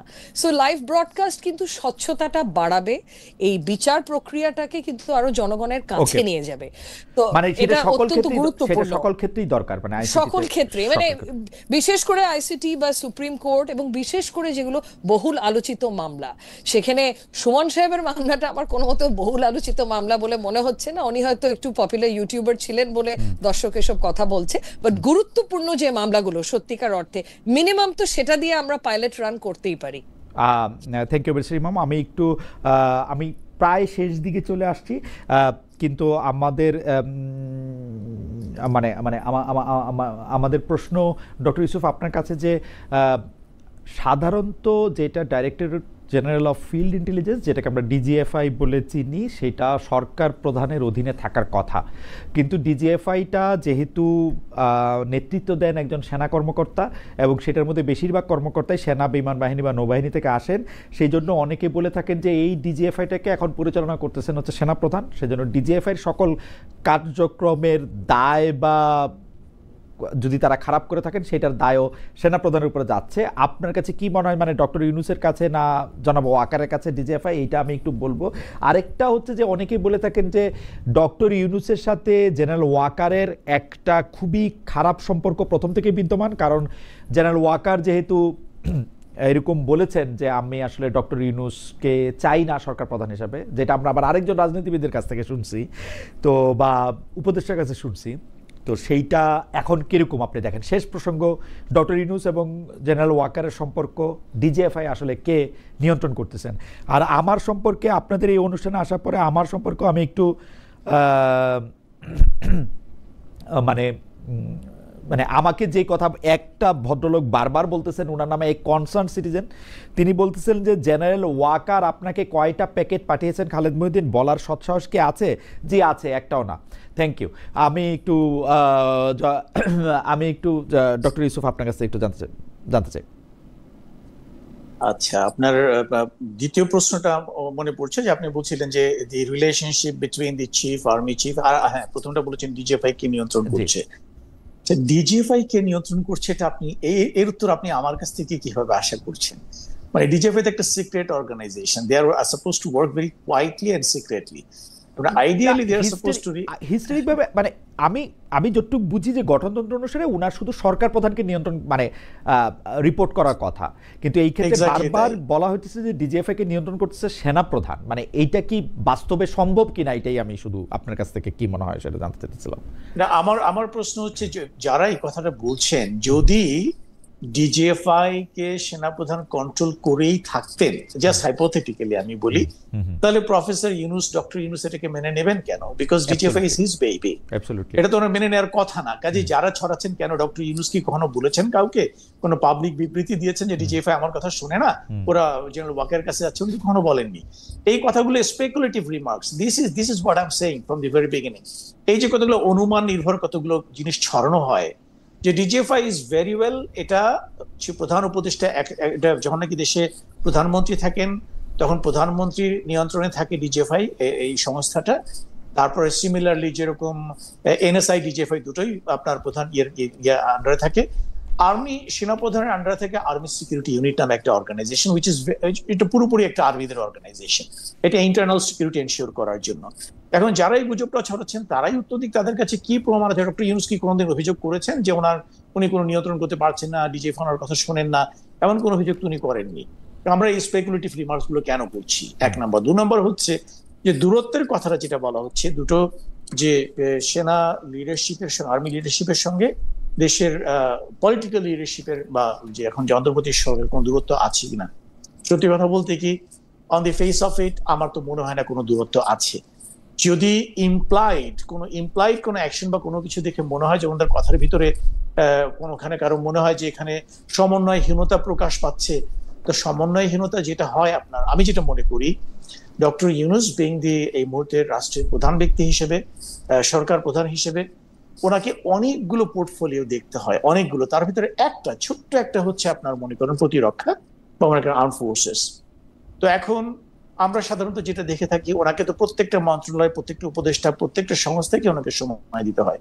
সেদিক থেকে লজিক্যালি ক্যালকুলেট করে আমার যেটুকু মনে হয়, যতদিন পর পর সেনা প্রধানের সঙ্গে মানে ওনার একটা ফিজিক্যাল মানে অ্যাপয়েন্টমেন্ট হওয়া উচিত, সেদিক থেকে তো আমার তো মনে হয় ফ্রিকোয়েন্সি যেটা দেখতে পাচ্ছি এর ভিতরে কোনো অ্যাবনর্মালিটি কোনো কিছু দেখতে পাচ্ছি না। অ্যাকচুয়ালি সেনাপ্রধান এর চেয়ে বেশি সময় প্রধান উপদেষ্টার কাছে পাওয়ার কথা না, আমি যদি স্বাভাবিকভাবে চিন্তা করি, because he has to deal with so many things. আচ্ছা, এটা গেল একটা। দ্বিতীয়ত হচ্ছে যে আমরা কি এমন কোন পরিস্থিতি দেখেছি যেখানে ডক্টর ইউনুস কোন একটা সিদ্ধান্ত দিয়েছেন এবং জেনারেল ওয়াকার তার ঠিক অপোজিট বা তার সঙ্গে সাংঘর্ষিক, যেটা মনে হতে পারে যে which might question his loyalty, এরকম কোন একটা আছে? এটা হচ্ছে যে অনেকটা এরকম যে সেনাপ্রধান একটা সংবাদ মাধ্যমের সাথে সাক্ষাৎকারে বলেছিলেন যে ডিসেম্বরের মধ্যেই ইলেকশন হলে ভালো হবে এবং সে নিয়েও সেটাই চান। সে সময় পর্যন্ত ডক্টর ইউনুস পরিষ্কার করে কোনো টাইম বলা হয় নাই। অনেকেই বলতেছেন তিনি 5 বছর, 10 বছর, 2 বছর থাকলে ভালো হয়। অনেকে এইটা বলেন যে সেনাপ্রধানের চাপে ডক্টর ইউনুসকে ডিসেম্বর, ফেব্রুয়ারি এগুলি মানতে হয়েছে বা তার সরকারকে। এটাকে আমি যদি উনি যেটা বলেছেন যে 2 বছরের মধ্যে বা যে সময়ের মধ্যে ইলেকশন হলে ভালো হয়, উনি যেটা মন্তব্য করেছেন, এটাকে আমি অ্যাবসলিউটলি প্রফেশনাল দৃষ্টিকোণ থেকে দেখতে চাই। এটা কোনো পলিটিক্যাল কমেন্ট না।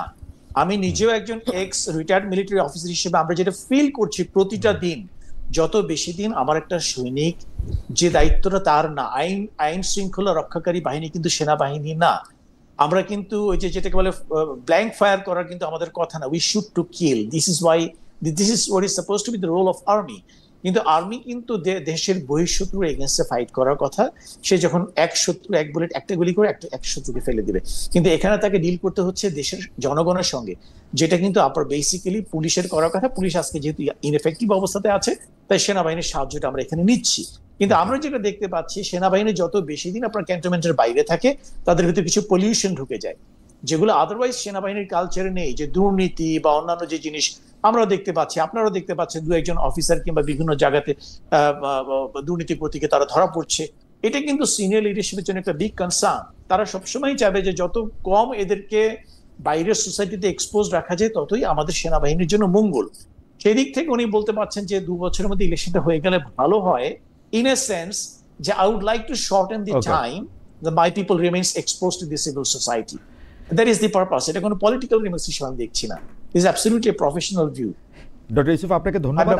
আমার শেষ প্রসঙ্গ ব্যারিস্টার রাশনা ইমামের কাছে, সেটা হচ্ছে যে সম্প্রতি উপদেষ্টাদের সেফ এক্সিট প্রসঙ্গ খুব আলোচনায় আসে। যে সরকার গণ অভ্যুত্থানের ম্যান্ডেট নিয়ে ক্ষমতায় আসছে তাদের সেফ এক্সিটটা নিয়ে আসলে কথাটা প্রথমে বোধহয় আমার যদ্দূর মনে পড়ে শুরু করেছিলেন ডক্টর দেবপ্রিয় ভট্টাচার্য, যে উপদেষ্টাদের নাকি সেফ এক্সিট নিয়ে ভাবা উচিত। আপনি আসলে এটা কীভাবে দেখেন, মানে সেফ এক্সিটের ইয়াটা কেন আসতেছে? তারা একটা ক্রান্তিকালে ক্ষমতায় আসছিলেন, তারা ছিলেন, তাদের মানে আমরা সবাইকে একটা না একটা সময় পালায় যাব আসলে, বা সেফ এক্সিট খুঁজবো, মানে ঘটনাটা কি আসলে? জি, ঘটনাটা তো সেফ এক্সিট একটা মানুষ কখন খোঁজে, যদি সে ক্ষমতায় থাকাকালীন কোনো অপকর্ম করে থাকে, যদি আইন ভঙ্গ করে থাকে, করাপশনে লিপ্ত হয়ে থাকে, সেই ক্ষেত্রেই সেফ এক্সিট খোঁজে। সো এখন আর সেফ এক্সিট খোঁজার আরেকটা কারণ হচ্ছে এই যে আমাদের এখানে রেজিম চেঞ্জ হলে তো আমরা দেখছি কি হচ্ছে, যে অন্তর্বর্তীকালীন সরকার, যেটা রাজনৈতিক সরকারও না, তারা থাকাকালীনও তো ওই যে প্রতিহিংসামূলক কাজকর্ম আমরা দেখেছি, যে মিথ্যা মামলা, ভুয়া মামলা, ঝড় তুলে ফেলেছে, এই ধরনের জিনিস। সো এই কারণেই হয়তো সেফ এক্সিটের কনসেপ্টটা আমাদের মতো একটা দেশে প্রযোজ্য, যে প্রথমত কিন্তু আইডিয়ালি যদি অপকর্ম করে থাকে তাহলে হয়তো ন্যায় বিচারের সম্মুখীন সে হতে চায় না, তখন সে সেফ এক্সিট খুঁজবে। এখন ওনারা আদৌ কেউ কোনো অপকর্ম করেছে কিনা সেই তথ্য তো আমার কাছে নেই, বাট আমার ধারণা এই কনটেক্সটেই কথাটা উঠেছে যে যদি করে থাকে তাহলে সেফ এক্সিট, কারণ নির্বাচন যদি হয় এবং সরকার পরিবর্তন যখন হবে তখন এদের বিরুদ্ধে অ্যাকশন নেওয়া হবে না। মানে আমি কোন শব্দটার দিকে একটু জোর দিতে চাচ্ছিলাম মানে সেফ, মানে আমি যদি অপকর্ম করছি কি করি নাই সেটা তো বাংলাদেশের আদালত বিচার করবে, নাকি আমি একটা মবের মধ্যে পড়বো, যেটা আপনি প্রথমে শুরু করছিলেন, যে আসলে এই মানে আইন হাতে তুলে নেওয়ার যে প্রক্রিয়া। কারণ হচ্ছে যে সেফ এক্সিট আমি অপকর্ম না করলেও আমার দরকার হইতে পারে, কারণ আপনি যদি আমার নামে একটা অপবাদ দিতেই থাকেন তখন তো আমি আসলে মানে এইটা আপনি কিভাবে দেখেন যে মানে আমরা একটা আইন বা মানে আপনি যেদিকটা, আপনি আরেক দিকটা দেখছেন, আরেকটা হচ্ছে যে না আমি অপকর্ম করিনি, আমার যা করার কথা আমি আমার দায়িত্ব সৎভাবে পালন করেছি, সংবিধান মেনে আইন মেনে করেছি, কিন্তু এই প্রসেসে আমি অনেককে খেপিয়েছি, যারা যদি নির্বাচন হলে তারা যদি ক্ষমতায় আসে তারা আমার বিরুদ্ধে তখন অ্যাকশন নেবে। হ্যাঁ হ্যাঁ, তো এটা আরেকভাবে দেখা যায়। এখন এই উদ্দেশ্যে বা এই প্রেক্ষাপটে তো কমেন্টটা করেনি আমি যতদূর জানি, মানে এই কমেন্টটা মিডিয়াতে যেভাবে ছড়িয়েছে যে ওনারা অপকর্ম করেছে এজন্য ওনারা ভাগবেন যদি সরকার চেঞ্জ, মানে নিজেরা নিজেদেরকে শাস্তি দিয়ে নির্বাচনে চলে যাবেন, মানে আখের গুটিয়ে নিচ্ছেন বাইরে। আশা করি তা হবে না, আশা করি এরকম কিছু বের হবে না এই সরকার যখন চলে যাবে। আমরাও এরকম আশা করতে চাই। যাই হোক, শেষ করার আগে আমি একটা কথা বলি। আমার বন্ধুদের মধ্যে একজন লিখেছেন যে আপনি শুধু আপনার নামে যেগুলি সমালোচনা করা হয় সেগুলি কেন পড়েন, অনেকে তো প্রশংসাও করে। হ্যাঁ ঠিক, অনেকে প্রশংসাও করে, কিন্তু আমি সমালোচনাগুলি বা প্রশ্নগুলি একটু পড়তেই চাই আলাদা করে, যারা সব প্রশ্ন করেন তারা তো করেনি। অনেক ধন্যবাদ। আজকে আমরা অনেকগুলি বিষয় নিয়ে ডক্টর আব্দুল্লাহ আল ইউসুফের কাছে থেকেও জানতে পারলাম, তিনি সরাসরি আসলে অনেকগুলি কথাই বলেছেন, তার মতামত দিয়েছেন। ব্যারিস্টার রাশনা ইমাম আজকে আইনগতভাবে ব্যাখ্যা করে বিশ্লেষণ করে দেখিয়েছেন যে কোনটা নিয়ে তিনি কি মনে করেন, অর্থাৎ এই সামরিক বাহিনীর লোকদের কোথায় বিচার হওয়া উচিত এবং আইন এবং বিচার আমরা এখন কোথায় দাঁড়িয়েছি সেটিও আপনাদের দুজনের মাধ্যমে আমরা অনেক সুন্দর করে জানতে পারলাম। সেজন্য আপনাদের দুজনকে অনেক অনেক অনেক ধন্যবাদ। আজকে অনুষ্ঠান এখানেই শেষ করি। ধন্যবাদ। ধন্যবাদ।